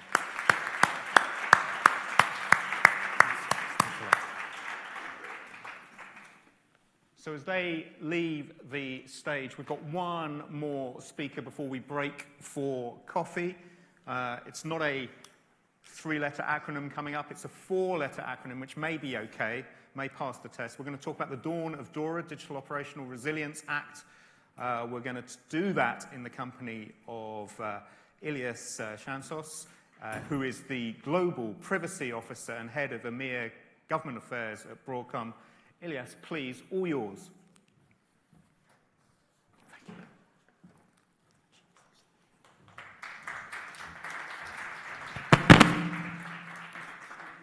Thank you. I'm told that it's better that I stick to the mic so that those also listening to the streaming can hear me out easily and better. So I'll feel a bit professor-like speaking to you all today. It's a great to be here and participate for a change in a live event. What I want to do is I want to talk to you about DORA, and when I say DORA, I don't mean the children's cartoon that we might be used of. I talk about the Digital Operational Resilience Act. But before I do that, I work at Broadcom. Symantec Software is now part of Broadcom. Who are we? You may be familiar with Broadcom, and you may be familiar with Symantec. Symantec joined the Broadcom family back in 2019 and has been part of its software group. We focus very much on infrastructure software. Part of that is our cybersecurity capabilities that came into the Broadcom family through the Symantec acquisition, and very much on a select number of industries, financial industries being a key customer for us. So this is why DORA has been an area of interest. This is why DORA has been an area of focus for us. Now, why should you care? Why should financial services industry be interested in what DORA means for you? So the Digital Operational Resilience Act was proposed actually in Brussels back in September 2020, so roughly a bit more than a year ago. And it's part of a broader package around cybersecurity. It's part of a broader set of requirements on how Brussels intends to regulate the security and resilience of the financial institutions. And it builds on what was before the European Banking Authority guidelines, EBAG. Suffice to say, however, that unlike EBAG, it goes a lot further and it captures a lot more. EBAG has been primarily focused around banks and the banking industry. DORA captures pretty much everything that is in the financial space. And it does go further than the UK equivalent standard of EBAG, of course. We're really talking here about regulating in a fairly comprehensive manner ICT risk, supervision of the financial institutions when it comes to cybersecurity, the complete supply chain risk management, how you manage your contracts, the capabilities that you need to have, as well as, and this is completely new, how the financial regulators will supervise, will have some sort of an oversight on the critical ICT vendors that are providing services to the financial institutions. So for those of you, let's say, that have been impacted by Brexit, this is, if you like, going much further from where the EU acquis, the EU law, has been in the UK and has been integrated into the UK system. And for those of you with presence in the UK, why is that important despite Brexit? Well, because to some degree, you will have presence in Europe. To some degree, you will be doing business in Europe, or you will be contracting with vendors that are doing business in Europe.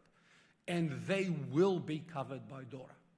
So either because of the way you're set up, or because of the fact that you're operating in Europe, or because of the fact that you're dealing with vendors who are present in Europe, DORA is impacting you. Where are we in the process of legislating? So I don't know how familiar you are with EU regulation. I've spent 21 years of my life in Brussels doing EU regulation, so I dare say I'm pretty familiar with this. The process that DORA is following is in many ways typical, not uncommon. So what you see is originally DORA was proposed on the 24th of September. We're going to have the vote at the European Parliament. 17th of December is the date that we have, the indicative date that we have right now. What this means is that the EU system is a two-chamber system, pretty much like the UK, House of Commons, House of Lords, Parliament, Council. The Parliament, so the House of Commons, by comparison, let's say, is going to vote at committee level on DORA very soon. My understanding is that the text is being finally negotiated in the Parliament. At the same time, negotiations are happening in the Council, And my understanding is that the Slovenian presidency is actually very close to reaching a compromise. So once the vote happens and there is, let's say, the proposal that has support from a member state, which we expect that to close actually in December, what happens is the so-called trialogue, meaning the two parties come together, compare text, do some sort of a horse trading. That's the Q1 2022 that you see, the trialogues and the compromise, which means that sometime middle of 2022, it's likely that we're going to see adoption of DORA. Assuming that we have adoption of DORA, our understanding of what the text looks like right now suggests that there will be a sunrise period. There will be a difference between the time that the law is agreed and the time that the law enters into force. So there's going to be time left, as it happened for GDPR. To make a comparison, let's say, with another piece of legislation that was impactful, there'll be a time between adoption and a time whereby enforcement starts. That's both to facilitate the industry, but that is also to enable the setup of the mechanisms that will be enforcing DORA. Another important milestone, however, that you need to bear in mind is EBAG. So on the 31st of December 2021, the end of this year, EBAG, which, as we said, is the guidelines that have been issued primarily focusing on the banks and on which DORA is building, will become obligatory, will enter into force. So there'll be a period, if you like, whereby we're going to be in between. We're going to have EBAG that we need to apply, and we're going to have DORA that will be in the making. Now, will there be a moment that simultaneously both DORA and EBAG will be into force? I don't know that. We will need to see. We will need to see what the regulators will tell us. Why DORA is actually so important from a compliance standpoint? Think about it this way. DORA is a regulation, which means it has an immediate direct effect in every European Union member state that it applies, like GDPR. So DORA means that there does not need to be another law passed in Germany, in France, in the Netherlands, in Luxembourg, for DORA to come to effect. The moment there is a date, the moment the sunrise period passes, as foreseen in the regulation, DORA will become directly applicable in every member state. So how different is DORA and EBAG? There are some differences, but there are also a lot of similarities. EBAG, as we said, is guidance. So it's going to be it will be obligatory when it comes to the entry to force date. So it will be guidance that you have to follow, but it's still guidance. If you choose not to follow it, you're doing it at your own risk. DORA is obligatory and enforceable. The regulator is going to knock your door and is going to give you a penalty. EBAG focuses primarily on banks. It's a European Banking Authority guidelines. DORA captures everything, even cryptocurrency exchanges. So DORA captures financial institutions, stock markets, insurance, the lots. As it was proposed, EBAG covers ICT outsourcing risk primarily. As DORA was proposed, it covers all ICT risk. In fact, there were even provisions in DORA around hardware and upgrades of hardware. So much broader, much more holistic. There are on both rules around supply chain, but specifically on DORA, the rules around supply chain are much more detailed and extend even to capturing requirements around geography. Incident response, the EBAG is following the PSD2, the Payment Security Directive 2, around incident response guidelines. My understanding of the DORA is that this is an area whereby the text is actually, there are some divergences in the sense that the Parliament text is going one direction, the Council text is actually sub-delegating, is asking of the European Banking Authority and NISA to come up with a specific incident notification requirements. We need to see how that exactly will look like.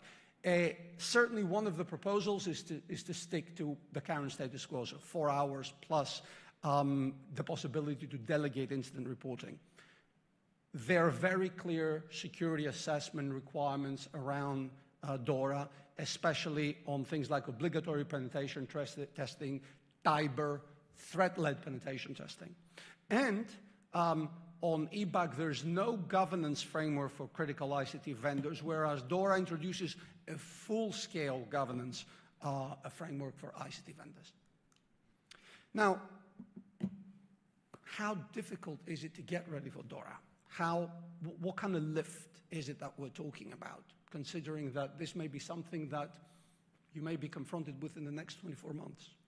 Well, a lot depends, first and foremost, how well prepared are you for eBag, given the fact that eBag comes into force in a month from now. So for a well-run organization, based on our experience around eBag, you're easily looking at a 6 to 12 months process. So it's very much a question of how much your house is in order, if you like, already. And often you'll need help of professional services, and engagement with your key vendors is going to be an important requirement. Why? Well, first of all, because you need to understand the scope of the services, what it is that you're actually trying to cover. And linked to that, their criticality. And you'll see on the next slide, when I'm talking about criticality, I don't mean how important is it for your ICT infrastructure. I mean, how important is it? Criticality as defined in law. Moreover, you need to understand your supply chain. So not just the vendors you're working with, but who are the vendors that your vendors are working with? How further outsourced is one particular function? The controls that you have in place, technical and organizational. Again, mapping those controls against the services and the requirements, gaps, remediation, and of course, process improvement. What do you need to do better? What do you need to do differently? So if I look at, and I had the pleasure of working very closely with our own team on how we were thinking in terms of eBag and our own sort of like process improvement, what would it mean to try to get in line with some of those requirements? Well, determination of criticality. Is email critical? Obviously, for the operations, for the ICT operations. Is email critical within the meaning of the law? Actually, no. Is payment security, for instance, critical within the meaning of the law? Absolutely, because if you look at Payment Security Directive 2, your ability to authenticate payments is a critical requirement for you to be legally compliant. So, whereas we have a particular frame of mind, if you like, on what we think is important and what we think determines criticality for our ICT operations, when determining what is critical in the meaning of the law, we need to be looking at it from the lens of the regulator. What will impact your ability to comply with other financial services obligations? What impacts the stability of the financial system? These are the kind of things that would determine criticality, as opposed to, as I said, is my network working? Am I receiving email? Risk assessment of the outsourcing activities. So how long is your supply chain?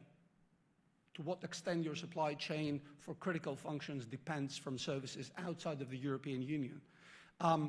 What is their location? And equally with that location, questions like, can you manage the risk? And what is the cost associated with that risk management? And again, when I'm talking about risk, I'm talking about incidents, I'm talking about cybersecurity, but I'm also talking about questions like government interference. The obligations, for example, to disclose data to governments as a result of due process, or the ability of a government to compel certain service providers to provide information. So questions that go into the technical risk, but also questions that go to the operational and legal risk. Pre-contractual transparency is another area, so questions related to, and this is definitely one that was, let's say, that we had to look very closely. Questions around what does it mean in terms of how much information do we provide to our customers as part of the negotiation, as part of the contracting process, and how much this information is, let's say, providing adequate disclosures for how we will process data, what we will do, how we will do it, how our own supply chain is working. So making sure that we provide adequate information for customers to make the determination that they need to, and at the same time also stay true to that information on the contractual phase. DORA is requiring that also the financial institution does put KPIs and does monitor those KPIs. There's an expectation of constant monitoring and, if you like, determination whether a particular vendor is meeting the standards they have agreed with the financial institution. So it's beyond the SLAs, and actually it's about setting common performance indicators. Audit rights, that is always a complicated question. DORA is expecting unrestricted audit rights. Me being in charge of privacy globally for Broadcom, unrestricted rights is always a difficult conversation. What do you mean unrestricted rights? How do you make sure that the audit rights of customer A do not interfere with the secrecy that customer B is expecting? So finding the right balance between meeting one customer requirement without unduly hindering operations is always critical. How do you make it easy for both parties? And again, exit strategies. DORA does explicitly require financial institutions to develop their own exit strategies. So how can we as a service provider enable those exit strategies? How can we as a service provider facilitate prevent lock-in, if you like, and facilitate the decision of a customer to exit, again, without having a major impact in our operations and equally without having to carry undue cost. In terms of capabilities for supporting the DORA requirements, you can break them down to technical, you can break them down to organizational. Interestingly, and I've been following the negotiation discussions quite closely, the technical and operational requirements have not been dramatically changed. So what was originally, if you have a look at the Commission proposal in DORA, DORA is about 100 pages long, right? I mean, it's not an easy read by any stretch of imagination. But if you actually look at the text and you go into the technical requirements, the technical requirements have not dramatically changed. The operational and procedural have been, let's say, more subject to political debate around understanding of the risk, determining who is critical, who will be the party that will bear the brunt of the focus of the regulator, timelines around incident response, and the vendor risk management process. But when we were trying to understand what does DORA mean for our customers, what does DORA mean for us, we literally broke it down to procedural, we broke it down to technical, those technical controls that you see, and then we focused on, all right, in Broadcom software, what do? We protect, we detect, we respond, we manage the resilience, we manage the infrastructure. How do we meet again? How do we do against those requirements? So, and here so like the lawyer in me kicks in, right? The articles, matching every article against a particular technical control and then against a particular sort of like capability that we have. I'm not going to drill into detail in terms of products or technologies, but the key point from my perspective is I feel very comfortable where we are in terms of the capabilities that we can deliver around DORA towards our customers and towards the financial institutions community as a whole. More than 90% of what we do aligns very, very well with DORA.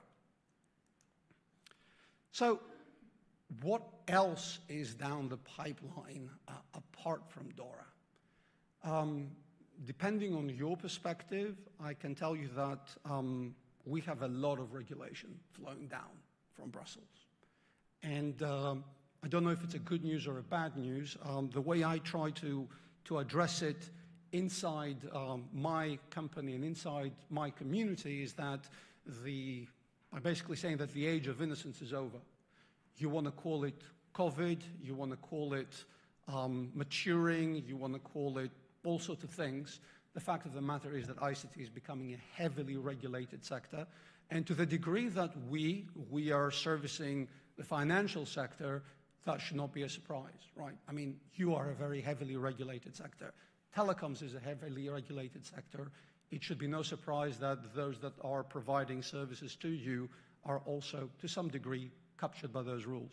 So, NISD2, Network and Information Security Directive 2, which is essentially the lex generalis. It's essentially the overarching legislation around critical infrastructure. So you're going to have critical infrastructure legislation capturing utilities, transport, energy, and then you're going to have DORA that fits specifically to a version of, if you like, NISD2, but for financial services.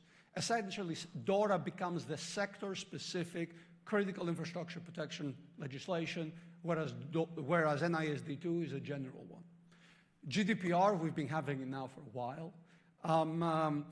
I find particularly complicated the GDPR discussion in the context of NIS and DORA. Why? Because essentially the same infrastructure will be regulated 3 times. So if you think about it, a data center which is providing services to financial institutions will contain personal data inside. In that same data center, it's possible that, for example, a utilities company is also utilizing that infrastructure.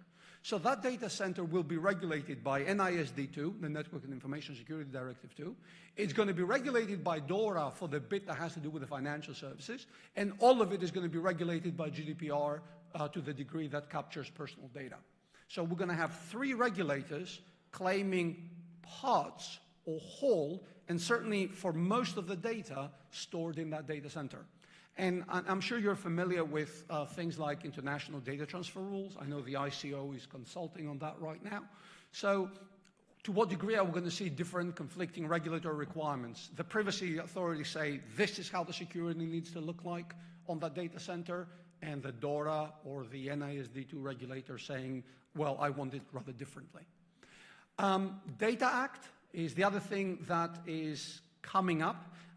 What is in the slide is actually inaccurate, unfortunately. It turns out that we're going to have a delay. We were expecting the Data Act proposal to come up in December 2021. My understanding is that this has been further pushed because of discussions inside the Commission. We heard that there's going to be a Cyber Resilience Act to be proposed, but it's not exactly clear at this point what it would entail. Some are saying that it might capture also liability of service providers, so we need to see if that's going to go there. And then the AI regulation, the EU has as the objective to replicate the success that it had with GDPR. I say success in the sense that the reality is that most countries follow the EU model when it comes to privacy legislation. So can they replicate that? Can this be repeated by following the EU model when it comes to AI regulation? That's why the EU tries to regulate that first. I think AI is very important when it comes to you, because if you think about how you operate transactions, transaction security, credit clearance, and all these aspects of mass processing of data, the usage of AI will become important. And specifically for financial services, specifically for credit rating, the category, the regulation, the draft regulation captures it as a high-risk activity. So this is important for you to follow. So what do you need to do to get ready for DORA? Well, first of all, know that it is there. Understand that this is an issue for you, and it is additional complexity and change that you'll need to grapple with. The text that concerns technical capabilities, yes, I think it's fair to say that it's pretty close to finalization. Other areas not, but the reality is that once we have both the Council and the Parliament text, we'll have an understanding of the margin of negotiations of both sides. And that will give us an idea what the middle ground is likely to be. You need to assess your organization and understand how DORA is going to impact you from an investment, from a process, from a governance standpoint. And I think it's fair to say that if you're already ready for eBag, then DORA will be a small revolutionary step.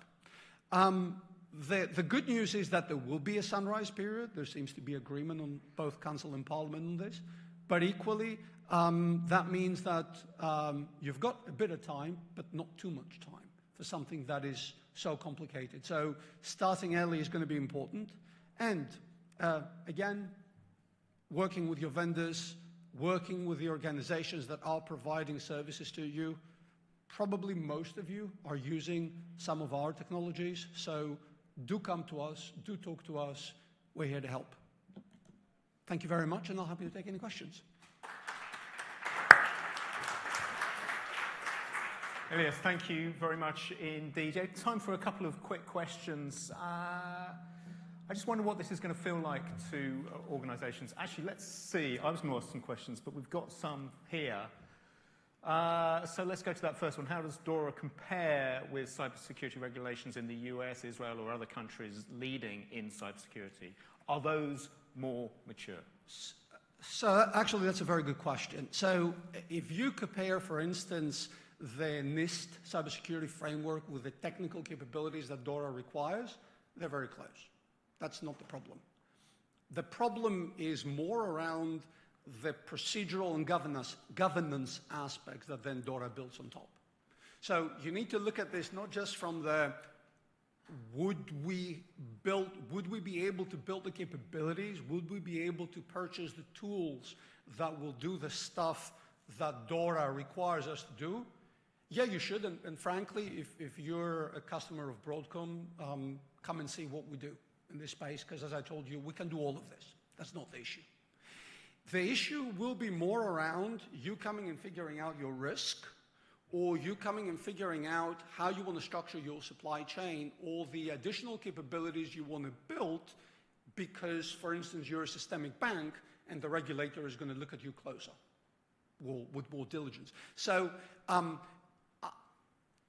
yes, there are similarities, but yes, there are also unique differences given the nature of, frankly, the political process in the EU.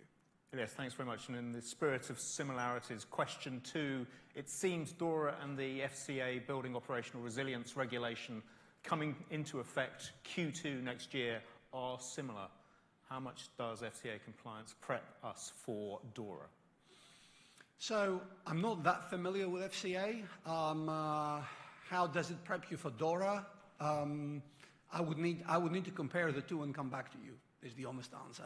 But the starting point from my perspective is that technology in itself is less of, in the end, whichever framework you follow, you will need to detect, identify, detect, protect, respond in some capability.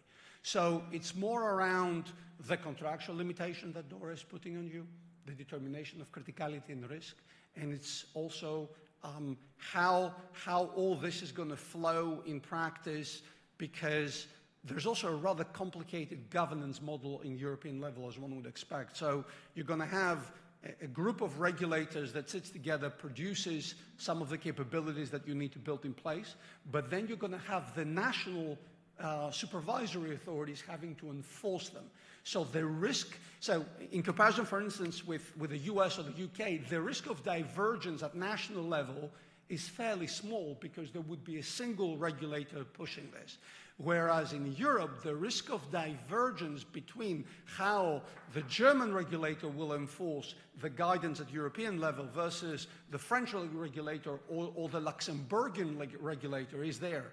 And that is where, if you like, we expect more turbulence. Very good. And just briefly, if you wouldn't mind, a question from me. In terms of those organisations that have kind of got their systems and processes in pretty good working order, to what extent is this going to feel like something that's fairly light, and to what extent is it going to feel like heavy lifting? So I would say that it can be quite a heavy lifting, especially if you haven't done the eBag pre-work, or if you're not fully ready for the eBag pre-work, because the heavy lifting will be related in two areas, actually. The capabilities that you need to build, but then how much have you searched, if you like, internally, how much have you scoped internally the activities that you need to capture. The more scoping you have not done, the more you will need to do, and equally the more gaps you'll discover. Very good. Elias, thank you very much. Thank you very much. Okay, everybody, it's time for a break. It's time for some coffee. When we get back in about 25 minutes' time, Trend Micro, Agari, we've got Cyber Sprint, we've got Proofpoint, which will all take us up to lunchtime. We are meeting back in about 25 minutes' time, 11:50. Enjoy the break.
Okay, welcome back, everybody. I hope you got a chance to get a coffee, whatever you need to fuel yourself for the next hour or so before lunch. We've got 4 presentations coming up on various aspects of cybersecurity. We're going to start with the theme of ransomware, protecting your organization, a tale of modern ransomware. We're going to do that in the company of Ian Heritage, Technical Product Marketing at Trend Micro. So please give a welcome to Ian.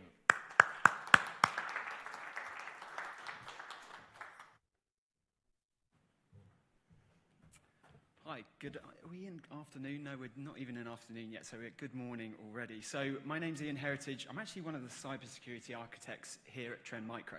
Now, what I thought I'd do today is just talk you through a tale of modern ransomware. Now, we've all heard about modern ransomware, or have we? And this is what I want to talk about, the evolution of ransomware as we see it in business today. Now, the brief agenda that I wanted to talk to you today was I wanted to go in first about how ransomware has really evolutionized and how the cyber criminals have moved on from their daily activities. I also wanted to talk about the tactics, tools, and procedures. Now, this links heavily into the new MITRE ATT&CK framework that is looking to be evaluated this year, specifically on ransomware. And also, I'm going to be looking at the ways that you can disrupt ransomware in your businesses today. Now, a quick stat for you, and I'm sure you see all of these reports that are coming out of all of the cybersecurity industry each year. But we can see that modern ransomware specifically is targeting financial services, banking, governments. And these organizations and businesses out there are really looking to really combat the evolution of what we've seen over the next few slides. Now, if you look on my slide here, you've got the evolution of ransomware. Here we've seen, back in 2008, we saw the proliferation of vulnerabilities coming out. Now, if we remind ourselves of how ransomware actually came about, it came about really by looking to monetize victims' data. And monetizing victims' data is all about extracting what's valuable to them and putting in a ransom. We saw back in 2008 the likes of WannaCry. WannaCry was a zero-day vulnerability that came out some of the NSA tools. And effectively, we saw there that a lot of the approach was very much driven by drive-by spam, drive-by downloads that customers were looking to download. But as you can see, we've now seen that proliferation move on to what we call modern ransomware. And I've just taken this slide here. What is traditional ransomware? So traditional ransomware is that shotgun-based approach attack. We've seen that it targets a single device, and that single device is looking to monetize that data. Now, if we look at the defenses capabilities there, we see that malware prevention, backup, are usually the main key drivers of the defense against modern ransomware. But we know financial services industries have really got good grip on what they need to do to combat ransomware. They look at good cyber hygiene. They look at patching devices. But the cyber criminals have had to move on to modern ransomware. And really, modern ransomware is using what they call living off the land tools, or what you'll see as the acronym of LOLBINs. Now, LOLBINs effectively use common tools that have been used inside environments. And if we look at the disruption here, you can see that this is a complete enterprise-wide attack surface. Now, the defense capabilities here, you need a layered multi-defense threat prevention platform, or a threat prevention hygiene. And I would say that just going back here is that modern ransomware is really looking to not only encrypt your data, but also extort your data for financial gain also. Now, the evolution of modern ransomware has also caused the extortion to be impacted a lot more. So here you can see we've got single and double extortion. So single extortion is encrypting the data. We've got double extortion, which is exfiltration of that data. But we've also now seen 2 other forms of extortion of your data as well. That could be triple extortion, so denial of service attacks on the actual company if you don't pay the ransom. But also we've seen quadruple extortion, so we need four ways of extortion these days. And this is direct communication with your customers. If they've exfiltrated data and they can extract PII or personal identifiable information out of that company, they're looking to extort the victims, but also extort the company to not go any further. Now here you can see the modern 4 stages of ransomware. Now, there's quite a lot going on here, but what I wanted to do is give you a view of really what you need to look at and really be keen on looking at here. So what we've got on the left-hand side is compromised accounts, spear phishing, and vulnerabilities as the main initial access layer into your networks these days. If we go for compromised accounts, quite tricky to deal with because we know that users are reusing their passwords time and time again. They're using the same password that they are on maybe a lottery website or a gambling website than they are. And we've seen, if you see the extraction of passwords from commonly used websites, we're seeing that being used more and more as the initial access into your networks. You can also see spear phishing here, one of the biggest threat vectors in your environments. So do you have good hygiene that are going through this? But spear phishing attacks are only the initial phase. So they identify a target, maybe off LinkedIn or something like that, and go through that next phase to download Imitet or TrickBot or something like that as that initial access layer. Vulnerabilities and exploits. Again, vulnerabilities and exploits are the key drivers here that you need to look at in your environments. Are you doing good hygiene? If you look at Cyber Essentials says you should patch within 14 days. I speak to some companies, they don't even have the ability to identify what needs to be patched within 14 days, so sometimes that can be a challenge. Can you put extra defense measures in place? But you can see over on the right-hand side, you've got ransomware. Ransomware is the last phase of this entire attack. And I've split down modern ransomware, so this gets a bit more interesting about where you're really looking inside your environment, where modern ransomware goes. Here you can see this attack lasts over 58 days. Ransomware infection is the last stage. You can see, just looking, data exfiltration on day 57. That's the extortion phase. Over here on day 1, if on day 9 I had observed Cobalt Strike, which is a penetration testing tool, it can create command and control access into your networks. If I had identified that Cobalt Strike was being used then, I can start to build a story of an attack inside your environment. My point is, if we go back to standard ransomware or traditional ransomware, cybersecurity tools really were only looking at the ransomware infection or behaviors that were looking to be impacted there. Now, what I've done here is about, where do you start with all of this? How can you build a story of an attack inside your environments? And for me, the MITRE ATT&CK framework is a great way of building a story of an attack. When you're asked by the business, are we able to defend against the next generation of attacks? You are now looking to provide that story of how this happened inside your network. Going from initial access, again, if you can cover the compromised accounts and spear phishing and vulnerabilities, it's going to be absolutely key. Living off the land tools, LOL bins, they're looking to gain access to those tools that are common across your environment, but on their own, they don't look unique. Data exfiltration, are you able to look at mass sets of data that's going up to the web or going out via these file upload services? And again, ransomware deployment, we still need those cybersecurity tools to do that security tool termination detection. And what I mean by that is that we've seen ransomware infections go in there and actually turn off some of the anti-malware capabilities. So do you have the ability to detect and respond to these types of attacks? And I think if anyone comes up here and says about stopping ransomware or stopping traditional attacks, it's not enough. You can start to look at prevention, and that's what we've been doing all of the time. But for me, ransomware is all about disruption. You have to disrupt ransomware and disrupt ransomware inside your businesses today. And there are some technologies up there with prevent, detection, respond. But prevention tools looking at phishing protection to stop those emails from even coming in, vulnerability protection tools to stop the exploits from being exploited. But with something like compromised accounts, you really need to look at detection capabilities. Are you looking at abnormal logins? Are you looking at overly permissive users using all of these different capabilities? And the response element, for me, this is solving a people problem. We all know, and there's so many stats out there that people problem or the skill shortage is big in cyber. I think it's big in any business at the moment where you're looking for people.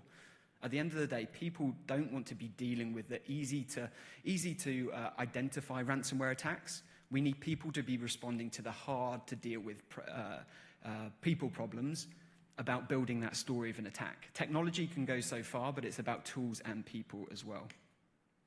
And you probably saw this, I love this slide, by the way, because it's not mine. It's stolen from LinkedIn, but it's all about data. And at the end of the day, I've got 2 young kids, and usually it starts off looking like the bottom when I've actually built it, but it usually goes back to that data. But for me, data is all about insecurity, about finding commonalities. Now, we've all heard about security analytics tools. We've all maybe got a SIM, but we're seeing that to build a complete story of all of that data, you need something that can process that data as well. And for me, our platform that identifies commonalities across the industry, there are several different solutions and several different point solutions that you can take across your network. You're looking at protecting your endpoints, your web, your email, your servers, your network, your workloads in the cloud, your SaaS-based solutions. Effectively, they are all data, that's all sensors that are coming in. But to make sense of that data, you need to find something that can really arrange that and present it visually. There are open platforms out there that can do this for you, or do you go with a vendor that can really do this for you and look at molding this together? Effectively, in the industry, they are now calling this extended detection and response. We all needed another acronym of XDR, right? But the key thing there is about incorporating all of that data into a common story that as a CISO, as a security professional, as that person on the IT help desk, that you can help build a story of exactly what is going on with all of your data. If I go into most organizations today and I mention Trend Micro, they start thinking about maybe that's an anti-malware tool, or maybe that can help me with some email hygiene processes that I've got.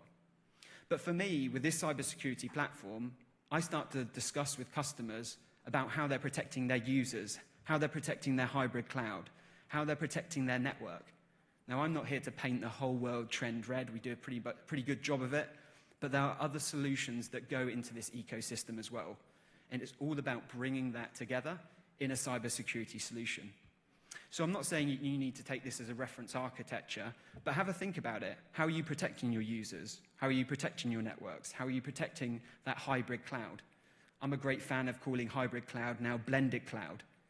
Does everything go in AWS? Absolutely not. Does it go in AWS, a bit in Azure, a bit in GCP, a bit in other clouds? It's more of a blended cloud approach that we're seeing today. Now, I've talked a lot. I probably did it a lot as well, because there's very bright lights here. But there are 2 articles. So on the left-hand side, there's a securing your organization against modern ransomware. That goes into some of the details and technology areas. And also, Trend Micro Research produce white papers, they produce research, which isn't specifically product related. It can tell you about the next modern ransomware day attacks. It talks about ransomware as a service, for example. So these are all freely available. They're not gated in any way. The link will actually take you to both, so I just thought I'd pop that on there. It links back to a reference checklist, again, completely agnostic about how you can help your business look today about building that story of an attack with ransomware.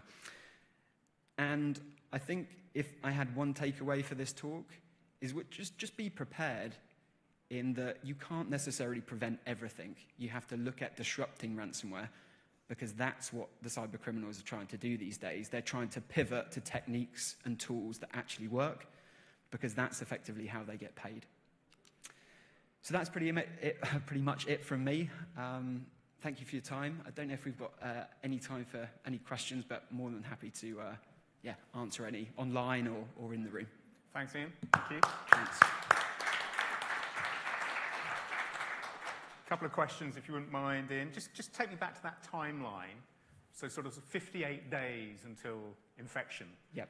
That's based on, that's a typical, that's a mean average? What that's definitely a mean average. Sometimes these attacks can take even longer. And I talked about data there. A lot of people are looking at SaaS-based products that take 30 days worth of data. Sometimes you only identify a ransomware infection at day 156, for example. So this is what I'm talking about, the story of an attack. If you can really identify abnormal or malicious behavior at maybe day 1, day 5, for example, it's starting to look about anomalies that are happening. I also look at this a bit like a Ring doorbell on a house. You know, pretty much every single police officer that goes to a burglary at the moment are asking, do you have a burglary alarm? Or do you have CCTV? They're more than likely to ask for CCTV images.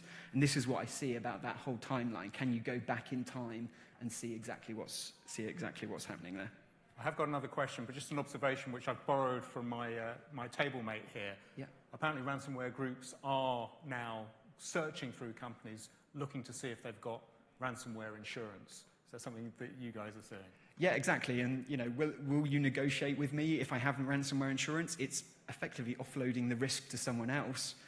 But I would say that you still need to prove with those ransomware insurance that you have the right detection capabilities in place. It's like going to your home insurer. Go back to the CCTV analogy. Your premium is going to come down if you are able to prevent someone coming into your home, detect that they're in there, and respond to it. If you've got police on response, then your insurance is going to be lower. So I take that synergy back to a, you know... Very good. I mean, it just feels incredibly meta that they're on the lookout for this ransomware insurance. And we have a question on Slido as well. A lot has been said on building capabilities to detect an attack early. What can be done in the design of building IT systems to mitigate the risk of ransomware? You know, at the end of the day, I think it's about having that goal to make sure that you've got your IT hygiene in place. So go back to patching. A lot of those 3 vectors that are coming in, if we talk about spear phishing, compromised accounts, and vulnerabilities, it's all about, do you have the protection layers in place to meet the goals, for example, patching within inside 14 days. If you're building in new IT systems, are you able to identify vulnerabilities early on? Because the likelihood is that they will find that you are using Exchange Server on-premise, for example. And we know that there's a 0-day vulnerability, not even a 0-day, but there's a 0-day exploit out at the moment that effectively needs to be stopped. So I'd say bake in your tools early. We call it shift left, but I think it should be start left. You know, start by building your foundations correctly. Similar to building a home, right? Like, we don't just go and build the home, we actually build and architect it and plan it first. Very good. Just a final question. You called your presentation A Tale of Modern Ransomware. How does this tale end? I think you said that we're not going to see the end of ransomware, so how does this tale end? Yeah, I think it evolves, unfortunately, like all good stories that I teach my kids or read to my kids. It's a good beginning, middle, and end. Sometimes those endings have bad consequences. But yeah, it's about how are you able to tell that story? Because I don't know about you, I get halfway through a book and just think, well, what's going on here? But if you aren't able to tell a good story, then potentially you're going to, not justify your position on what you're doing to secure the enterprise. Great stuff. Ian, thank you again. Thanks very much. Thanks, everyone. Thanks. Thank you, Ian. And he's not wrong about the bright lights. Okay, let's keep going. And the theme is running through here. We're going to talk about email phishing and spoofing attacks in the company of Oliver Tribe, Senior Account Executive EMEA for Agari by Help Systems. Please welcome to the stage, Oliver.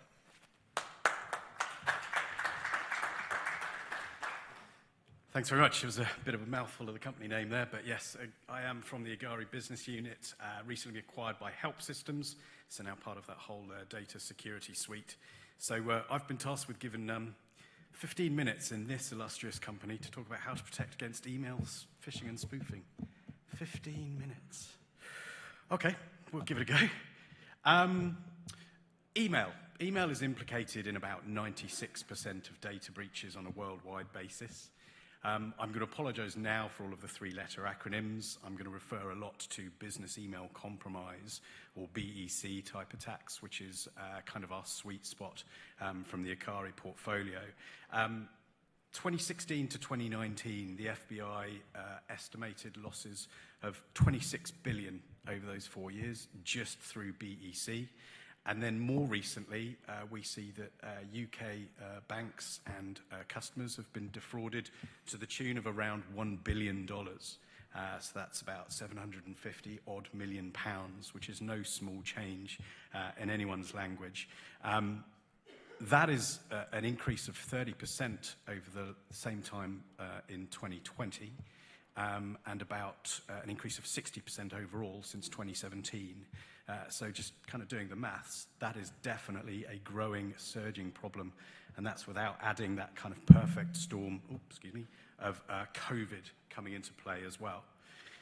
So what can we do to kind of combat these risks? Why is phishing and spoofing so damaging? Well, frankly, it's because attackers have got so many ways to get into the organization, especially through the email vector, email being the most ubiquitous business tool out there. My esteemed colleague beforehand has already talked about sort of ransomware and malware, so I'm not going to dwell on that too much, although that is an aspect of business email compromise defense. So what about those purely socially engineered phishing attempts, attempts to extort either money, IP, or just otherwise messing around with people's BAU? And how does that sort of relate to domain compromise and phishing going forward? So we're just talking about the email aspects of these kinds of attacks at the moment, but a CISO, an organization, has so much more to think about to try to mitigate these threats as well. Things like brand infringement and lookalike domains may be outside of the email vector. Things like vishing and smishing. So for those people out there, again, I'm trying to simplify the acronyms. Vishing is all around using voicemail and voice messaging systems, and smishing using SMS text to support those kinds of attacks. I think we've all seen that recently through the logistics type agencies trying to take advantage of people, increases in online shopping over the last few years and months. And then things like dark web references, weaponizing social media platforms, that sort of thing. These are all aspects that a CISO has to think about in terms of protecting their organization and domains. Back in the 60s, there was a quite famous lawyer supporting the UK government who said the biggest threat to security today is the lack of any conviction that threat exists. I don't think there's any lack of conviction in the room here today, but I do think it's hard to prioritize and understand where those threats and risks are coming from, and that's what we need to address.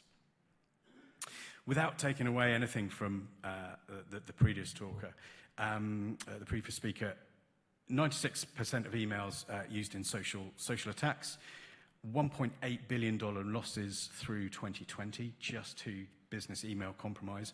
But interestingly, even though ransomware and malware gets the headlines, the financial losses attributed to business email compromise is significantly larger than the ransomware and Trojanware type attacks that we see.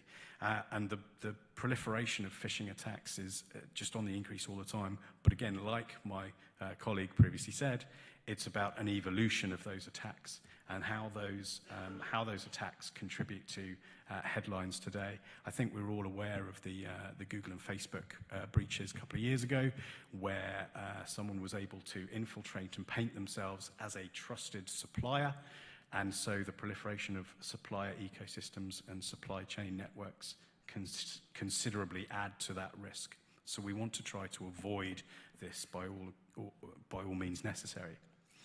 And what it comes down to, certainly in the email platform, is the fact that there is no authentication mandated in that platform. There have been some protocols built on top, things like domain keys to ensure that those emails remain intact in transit, like sender policy frameworks so you can dictate what IP addresses are allowed to send on your behalf. And yet those protections continue to be eroded and abused. And that's because through our own cyber threat research and our cyber intelligence division, we've seen an evolution over the last 11 years, moving away from that sort of ransomware, Trojanware. In one case, we've seen a criminal gang actually launch ransomware on their own systems, which was kind of interesting. But now they're taking more that non-payload type approach. You can simply ask organizations to take actions for you by impersonating either vendor and vendor email compromise in the top right there, getting access to keys of the kingdom, credential phishing, which we've certainly seen an uptake in recent months, spear phishing, and very, very targeted impersonation attempts trying to deliver those payloads and revenue losses directly to the cybercriminal gangs. And then, of course, you have the problem of it being washed up through cryptocurrency. So the Agari technology and the help systems platform is all about protecting those inboxes at the first instance or at the last step of delivery. So addressing that email threat, again, as we've said before, through a layered approach, but taking a different paradigm to what that approach might look like, so that you're not replicating that detection, that security layer across your estate. So let's dive into the identity phishing. So the way we tend to think about things is protecting organizations from an internal and external basis. So external threats coming into the organization, so that phishing, spoofing, whaling, however you want to term it, trying to target specific organizations, specific individuals within your organization. A quick example for you here, which was all around M&A activity, which proves to be pretty lucrative for a lot of those cybercriminal gangs and actors out there. Very easy to impersonate an unprotected CEO or potentially someone, as we're all working magnificent hours and cross functions and probably doing several different roles as well. Beleaguered people within finance, within HR, can be taken in by a very well-crafted impersonation attempt of the CEO. And this is from a direct example which we've seen in real time. So the CEO impersonation comes into that employee saying, you'll be contacted shortly by our lawyers that we've engaged on this M&A activity, then followed up by a very convincing, lengthy legal type engagement type email, again targeting the same employee, but pretending to be someone else, pretending to be someone from another organization, third party engaged on that process. Then you're then submitted by the actual payload request. In this case, they were asking for about $1.5 million, which is not unusual, an unusual amount that we see in this kind of M&A type of activity. Certainly from our research, average requests have gone up, so now that they're now exceeding kind of the £1 million mark in this engagement. We talked a little bit earlier about how organizations help support and help share that information across the group. So we have, as part of that technology, as part of that cyber intelligence division, we actually share some of that data around mule accounts that might be being used through the FSISAC community, so that information sharing community. If people are unaware of that or want to take advantage of that after this, then I'd be happy to share the details around that. But the sophistication of these impersonation techniques is increasing. People are adopting cloud infrastructure faster than ever. And so the link between who that person is and who they're pretending to be is becoming a little bit blurred and foggy. And so you need to imply or apply some different security layers which are going to take that identity-centric approach and understand who is behind these emails. And so we categorize these impersonation techniques into a display name deception attack around the brand, which we typically support credential phishing type attacks. And certainly in the last 6 months of 2021, we've seen a 30% increase in phishing attacks. And again, as previous people have mentioned, Microsoft is right up there as the most impersonated brand. So we take a different approach to these kinds of identity attacks, looking at not the email itself, but the metadata and the heuristics behind that email to deliver some advanced AI trust modeling. Now, I hesitate to use the word AI because I'm not actually a big fan of that phrase. I much prefer sort of deep algorithmic machine learning, which takes an understanding of where these emails are coming from, informed from about 11 years of email analysis and discovery, analyzing around 2 trillion emails on an annual basis to deliver a sort of layer around good email sending behavior as protected against what's coming inbound. So we are measuring those kinds of emails against a behavioral baseline. And so we're not identifying bad emails. We're helping you look for the good emails and blocking everything else, which in theory should be that X% of emails that are trying to impersonate and otherwise defraud your organization. So we really hone in on that identity-based threat deception as being that key granular core, and then integrating that into various reporting elements and delivering some actionable intelligence, not just the data. So let's switch slightly to an organization and how they're seen outside in terms of domain spoofing. There is a protocol out there that you're probably aware of called DMARC, or Domain-Based Message Authentication Reporting and Conformance. This sits on top of some of those other email protocols that I was talking about and helps organizations deter from sending emails that may not be from their own domains. And it's currently the only way to protect organizations' domains from being perceived and delivering as the phisher, if you like. So the last thing you guys want is your organization, your domain, to be perceived as phishing customers, suppliers, and so on. And so the implementation of an effective DMARC strategy is a great way to protect against that kind of misrepresentation and ultimately the brand damage, the operational burden, and the governance risk, and ultimately loss of trust that will otherwise erode brands and capabilities and position in the market.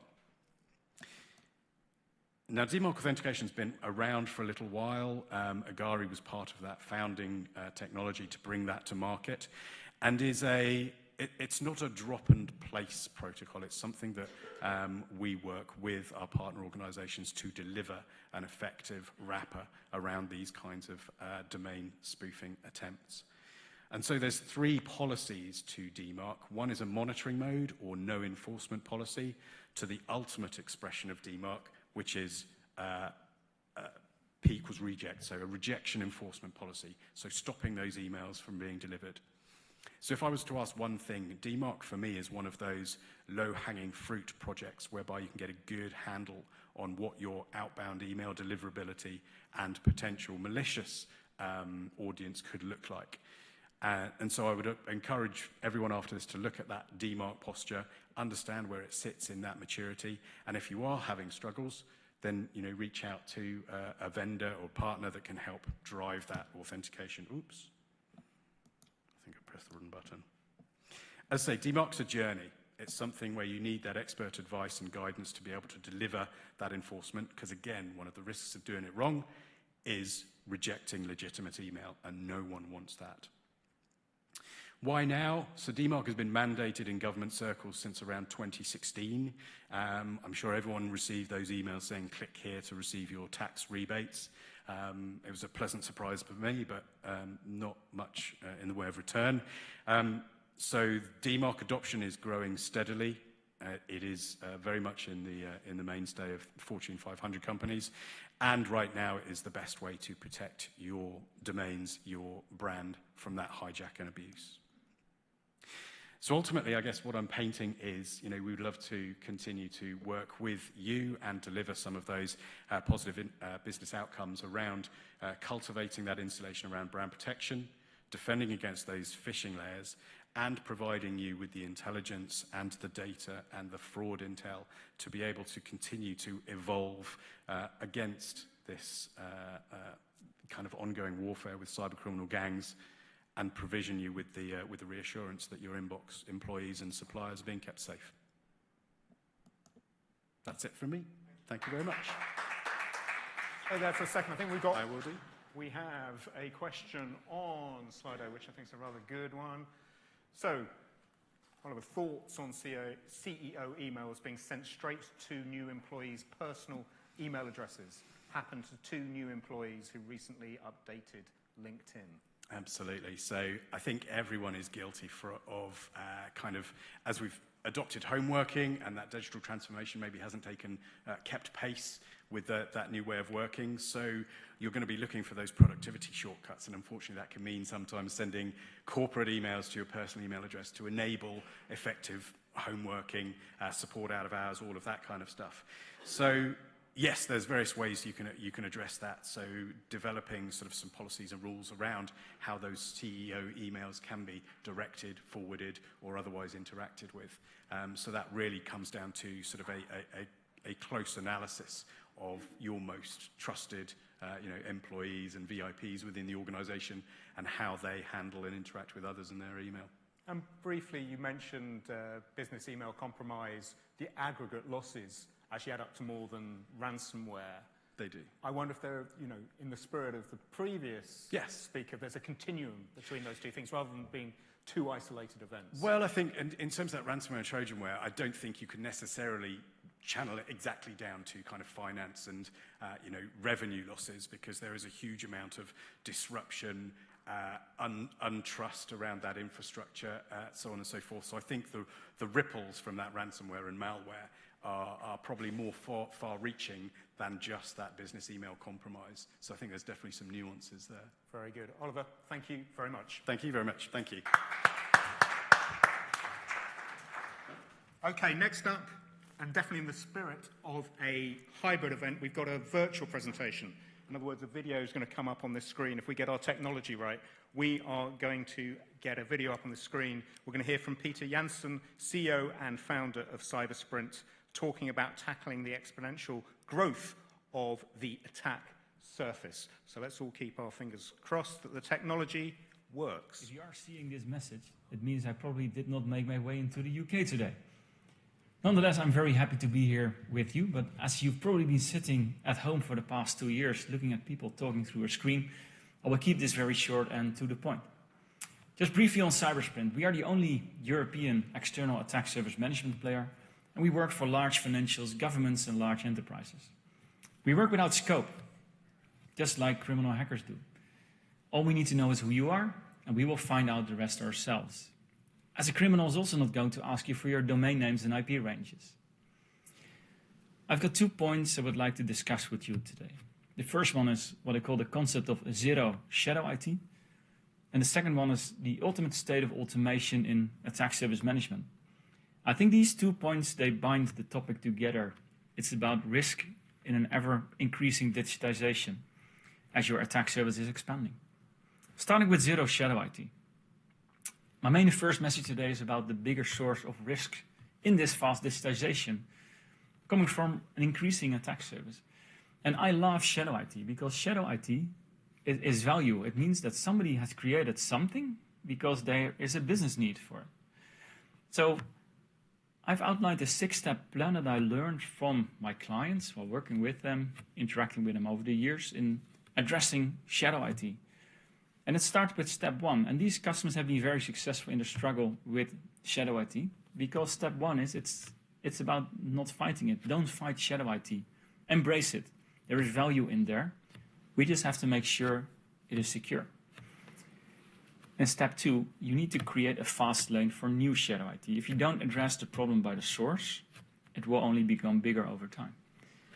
And a fast lane, with a fast lane I mean that you have a fast track for someone who needs a new website, a domain name. If they need it tomorrow, they probably already needed it last week, but you need to support them. You need to make sure that they get what they need as soon as possible, within your corporate principles, of course. And it has to be secure. And if you all have all of this, but you do not communicate, which is my third point, you need to communicate effectively internally about the fact that this exists, so people start using it. Once you have a view on the shadow IT that is out there and a new shadow IT that's being created, one of the most important things is having the ownership established. You need to make sure there is an owner for every asset. And that's, from a theoretic perspective, standing here, that's very easy to say. But it's also something that attack service management solutions can help you with, determining who could be the potential owner of such a system. Because if you do know the owner of a system, you can route the proper vulnerability information, certificate information, to the department that can actually resolve the problem, tying into my automation point later on. When you have a view on the data, on the shadow IT that does exist today, you can start creating migration strategies to get rid of the history, to make sure it is properly secured and still effective and supporting the business needs. Last thing I would like to share with you on zero shadow IT is you have to prepare for the fact that some system cannot be turned off. And that's something you will see a lot. That doesn't mean you shouldn't do anything with it. Now, that does mean you need to wrap it with security tools, with application firewalls, to make sure that it does provide the value that it has. At the same time, it doesn't pose a risk to the organization. And these could be very simple things like geo-blocking. Should this internal application actually be used without a VPN, etc.? So zero shadow IT is the concept of making sure shadow IT gets resolved from a security risk perspective, but still being able to deliver to the business. And I've written a more detailed outline in one of my blog articles on our website. My second point is on automation. And I see a lot of organizations are starting to adopt attack surface management as a process, asset management for the external assets. But most of these organizations come from a situation where they do it themselves, people writing scripts, using open source tools, and I think that is great because it really gives the first understanding of what's happening out there.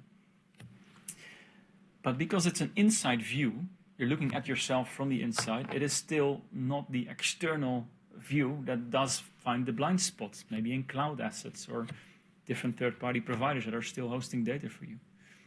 So it's not an external service. And as we've also seen is that as the problem grows, people start adding more people to those teams to solve the problem, still manually automating some steps in the way. I believe that to fully enable taking control of your attack service, it means you have operationalized the tools and processes in such a level where your security personnel is no longer looking at the individual incidents. But you have instead the IT teams and suppliers that can actually solve a problem, apply a patch, close a port to resolve the issue. So the right ticket needs to go into the right system. And this requires automation. And automation is in the core of our cybersprint principles. If you have to do something twice, you should have automated it the first time. So to summarize automation, we cannot keep up with doing the same things manually as we have been doing over the years. As on one hand, the attacks are starting to increase. At the same time, we see more high-priority vulnerabilities. And the internet is growing also rapidly. So automation is the key to survival here. And it's very easy to miss something if you're not looking for it. Don't fall into the trap of solving this without automation. Stay safe. Oh, one more thing. Don't forget about your APIs. There is such a thing as shadow APIs. We've done extensive research on APIs, API discovery, and the inherent security risks in there. And we found a lot of very interesting APIs where they shouldn't be. Read more about the research on our website. He's definitely gone this time. Yeah, I got called out by that. False finish. And I'm glad we clapped. I'm never quite sure if we should be clapping people who've sent a video in, but it seems to make sense. Fantastic. We've got one more presentation until we break for lunch. We're going to hear from Proofpoint. As you can see up there, we're going to hear about insider risk, a CISO imperative, and we're going to hear from Alistair Mills. So, Alistair, it's all yours.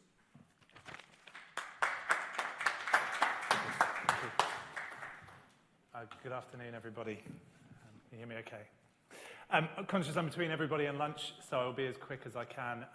But keen to spend a bit of time talking about insider risk. I think if we listen to a couple of the presentations we've had today, and I won't hammer this point too much more, but there's been an evolution, certainly over the last 18 months, but actually if we look back over the last 10 years, work has really shifted from a place you go to something you do. Couple that with the way that our teams are collaborating and working differently today, both from traditional employees, third parties, supply chains, and other organizations that we're bringing into the fold who maybe are accessing data, accessing services in a way that we haven't previously. This is giving a rise to the ability for the bad guys, as we've heard, to be able to get credentials and essentially get trusted access into services. So one of the things I want to talk to today is the different personas that we see within insider risk and some of the challenges that we can look to mitigate against it. If we look at it in numbers, there's been a number of interesting threat research reports that have written. IBM, for an example, looked at the financial services industry and talked about a 60% impact of breaches that involved internal threat actors within their threat landscape. That's roughly double what we see outside of the other verticals put together to put that into some perspective.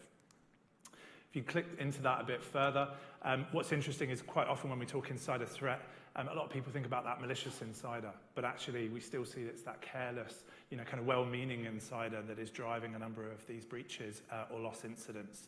So really something to focus on when we talk about insider risk. However, that being said, this compromised user is something we've seen grown exponentially over the last couple of years. Again, that real drive and use of cloud services, one credential, one access, being able to get into a number of core services for the organization, really driving the bad guys to try and target the individual and have much more of a people-centric approach to their attack models that really leaves this compromised user as a big exposure point. Financially, we see this play out in different ways, from thousands of pounds or dollars in terms of an incident, right up to about 105 million over the last 2 years. But again, if you look at Ponemon's study here, about 14.5 million is the cost of that across financial services. So some big numbers. Unfortunately, those breaches, when they do sometimes happen, have much farther-reaching impacts to the organisation. Obviously, there's regulatory components to this as well. I could spend probably all 20 minutes just talking about this in itself. Don't worry, I won't. But if we look at what's underlying this and what we hear from organisations, they want the ability to really go to the regulators and have a conversation about what did happen in an incident. How can we look at this in its entirety, from who was involved, what data was accessed, what client information, and then how did that maybe look to either go external to the organisation or get out into the wild in some sense. So having an ability to really understand the intent of the individual, the data that was used, and the impact to the organisation is something that we're hearing more customers are struggling with. If we look at this and kind of break it down into different verticals a bit further within financial services, we've got a number of different use cases. Again, I won't talk to all of these, but certainly in insurance, as COVID hit and people went to remote working, call centres were a real challenge for a number of organisations, but insurance in particular. The typical protections and guardrails that we have for individuals being in an office, being around technology, even just being around other employees and colleagues suddenly went away. So the ability for them to now be at home with access to PII, financial or healthcare information was obviously a big concern. At the same time, we also saw, unfortunately, a number of organisations have to put people either on furlough or maybe at risk of redundancy due to the impacts of the pandemic. One particular insurance organisation we worked for needed to go through that process, but obviously was understandably concerned around, what might these people who unfortunately know that they may be losing their job do with the data and the access they have. And equally, we sometimes see the bad guys are aware of this and try and weaponise staff against the organisation, offering large sums of money to launch a piece of malware, open up an RDP session, give some kind of access into the organisation using that privilege that they already have. If we focus on banking, we had a couple of different pieces from our banking customers, but again, one of the big takeaways was how do we protect data and do that in this ever-evolving landscape. Some of the technologies that have previously been in place to try and protect and mitigate this, again, either weren't as effective or were looking to baseline ways of access and ways of use. Well, of course, as people transitioned and went home, that went completely out the window. So being able to identify and understand those incidents became a real challenge. Capital markets, again, a number of the same things, but again, if we focus particularly on things like rogue individuals, how can we understand the intent of what an individual is doing can be really key. And again, a number of different technology or process applications may give a clue, may give an indication of what's happening, but really understanding intent and being able to understand that at the time that it matters can be a real challenge. And ultimately, I think if we look at all verticals, there's one thing that's true. Data doesn't lose itself, irrespective to the vertical or the specialization. There is a user involved at some point of that journey. If we look at Verizon's data breach report, they talk about 85% of incidents had a human element to them. And again, as we pivot more and more to cloud services and outsource some of those items, that's only going to increase, is the way we see it. But if we want to address insider threat, we really need to understand the personas that could come up within an insider threat incident and the risks they may face to your organization. If we think about negligent users, these are the types of individuals who are trying to just do their job. Maybe it's following the path of least resistance to get their job done, but unfortunately in doing so, maybe putting the organization in a vulnerable or exposed position by the way that they interact with data, again, maybe shadow IT services, or interacting in a way that's outside of compliance or policy.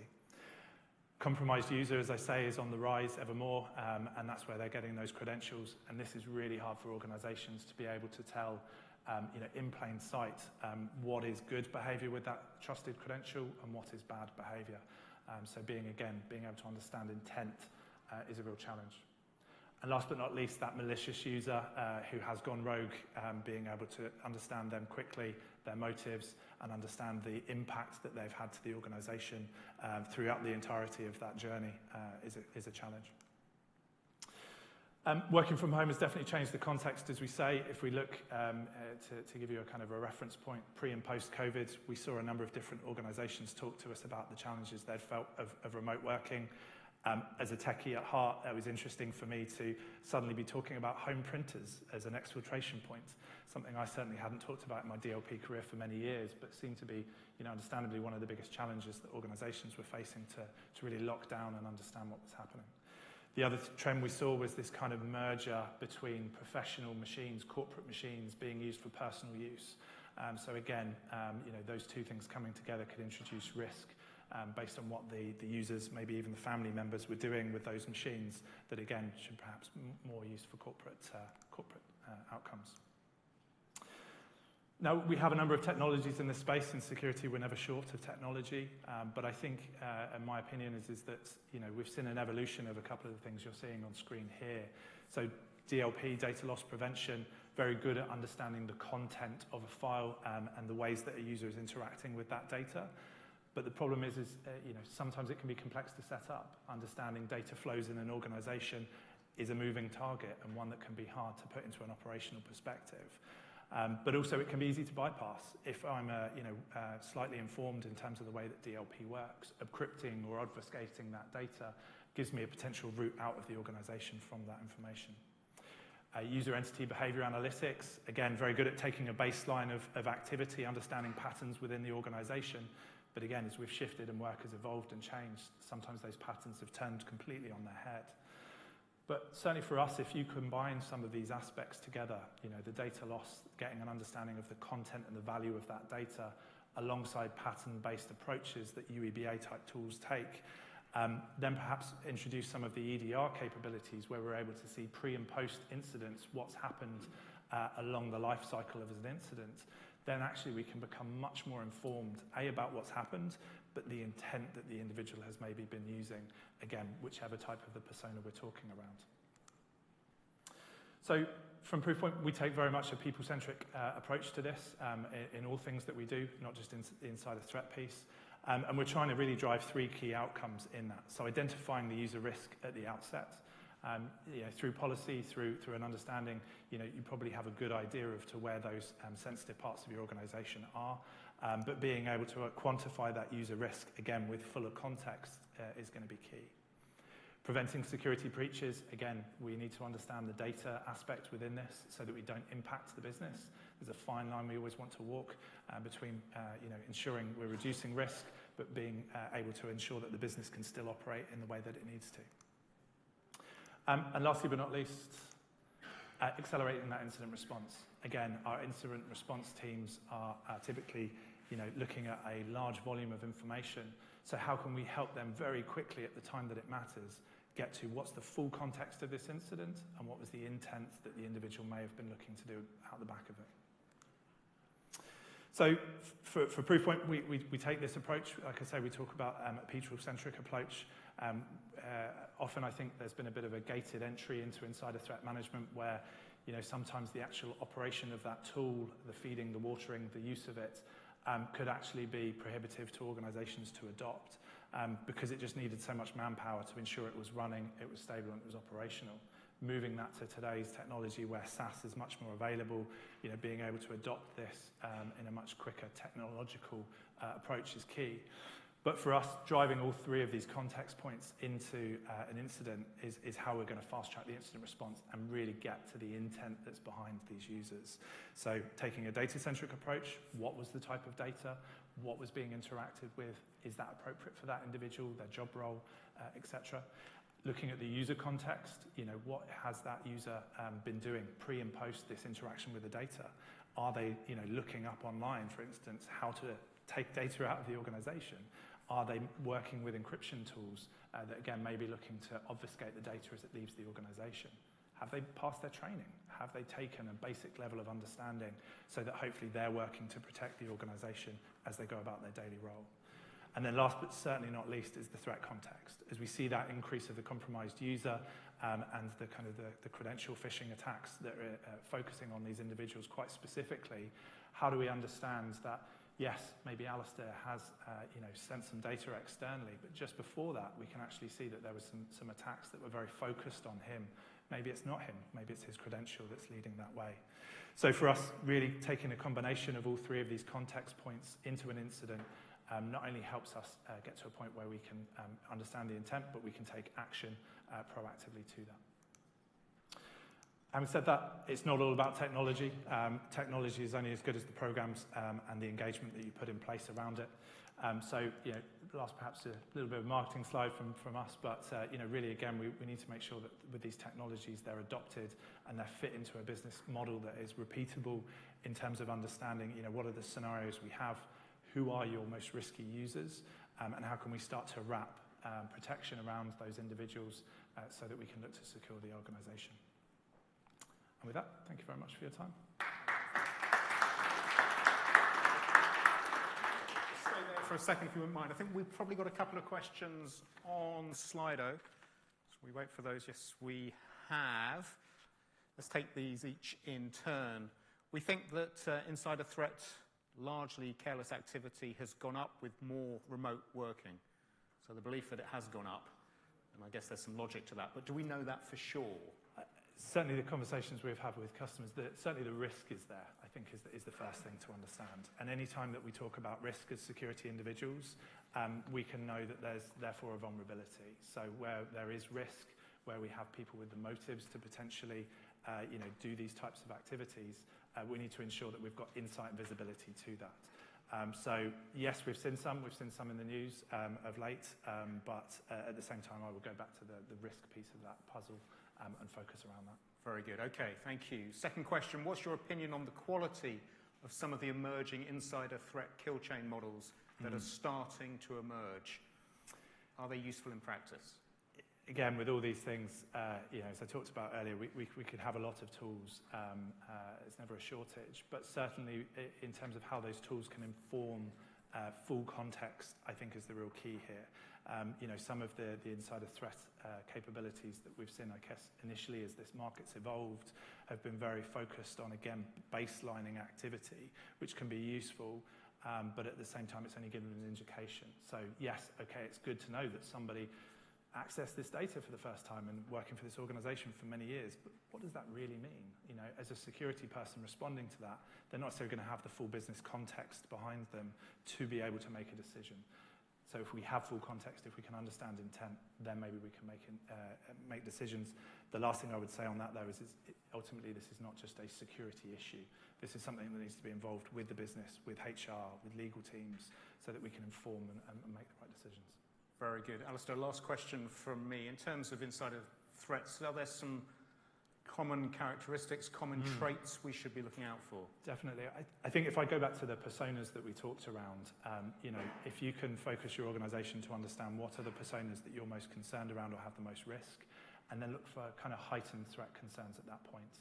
So maybe we've got individuals who are on a starters leavers. This is typically one of the main ones that we see, certainly where organizations are dealing with IP, development platforms, etc., looking to your levers and, again, having heightened monitoring around them as perhaps they're looking to leave the organization would be a key one. Fantastic. Alistair, thank you very much. Cheers. Thanks so much. Okay, we're going to break for lunch. We'll meet back at 2 o'clock here. Just to say, straight after lunch, we've got a piece on hacking AI from AXA worth sticking around for. So we'll see you after lunch at 2 o'clock. Thank you.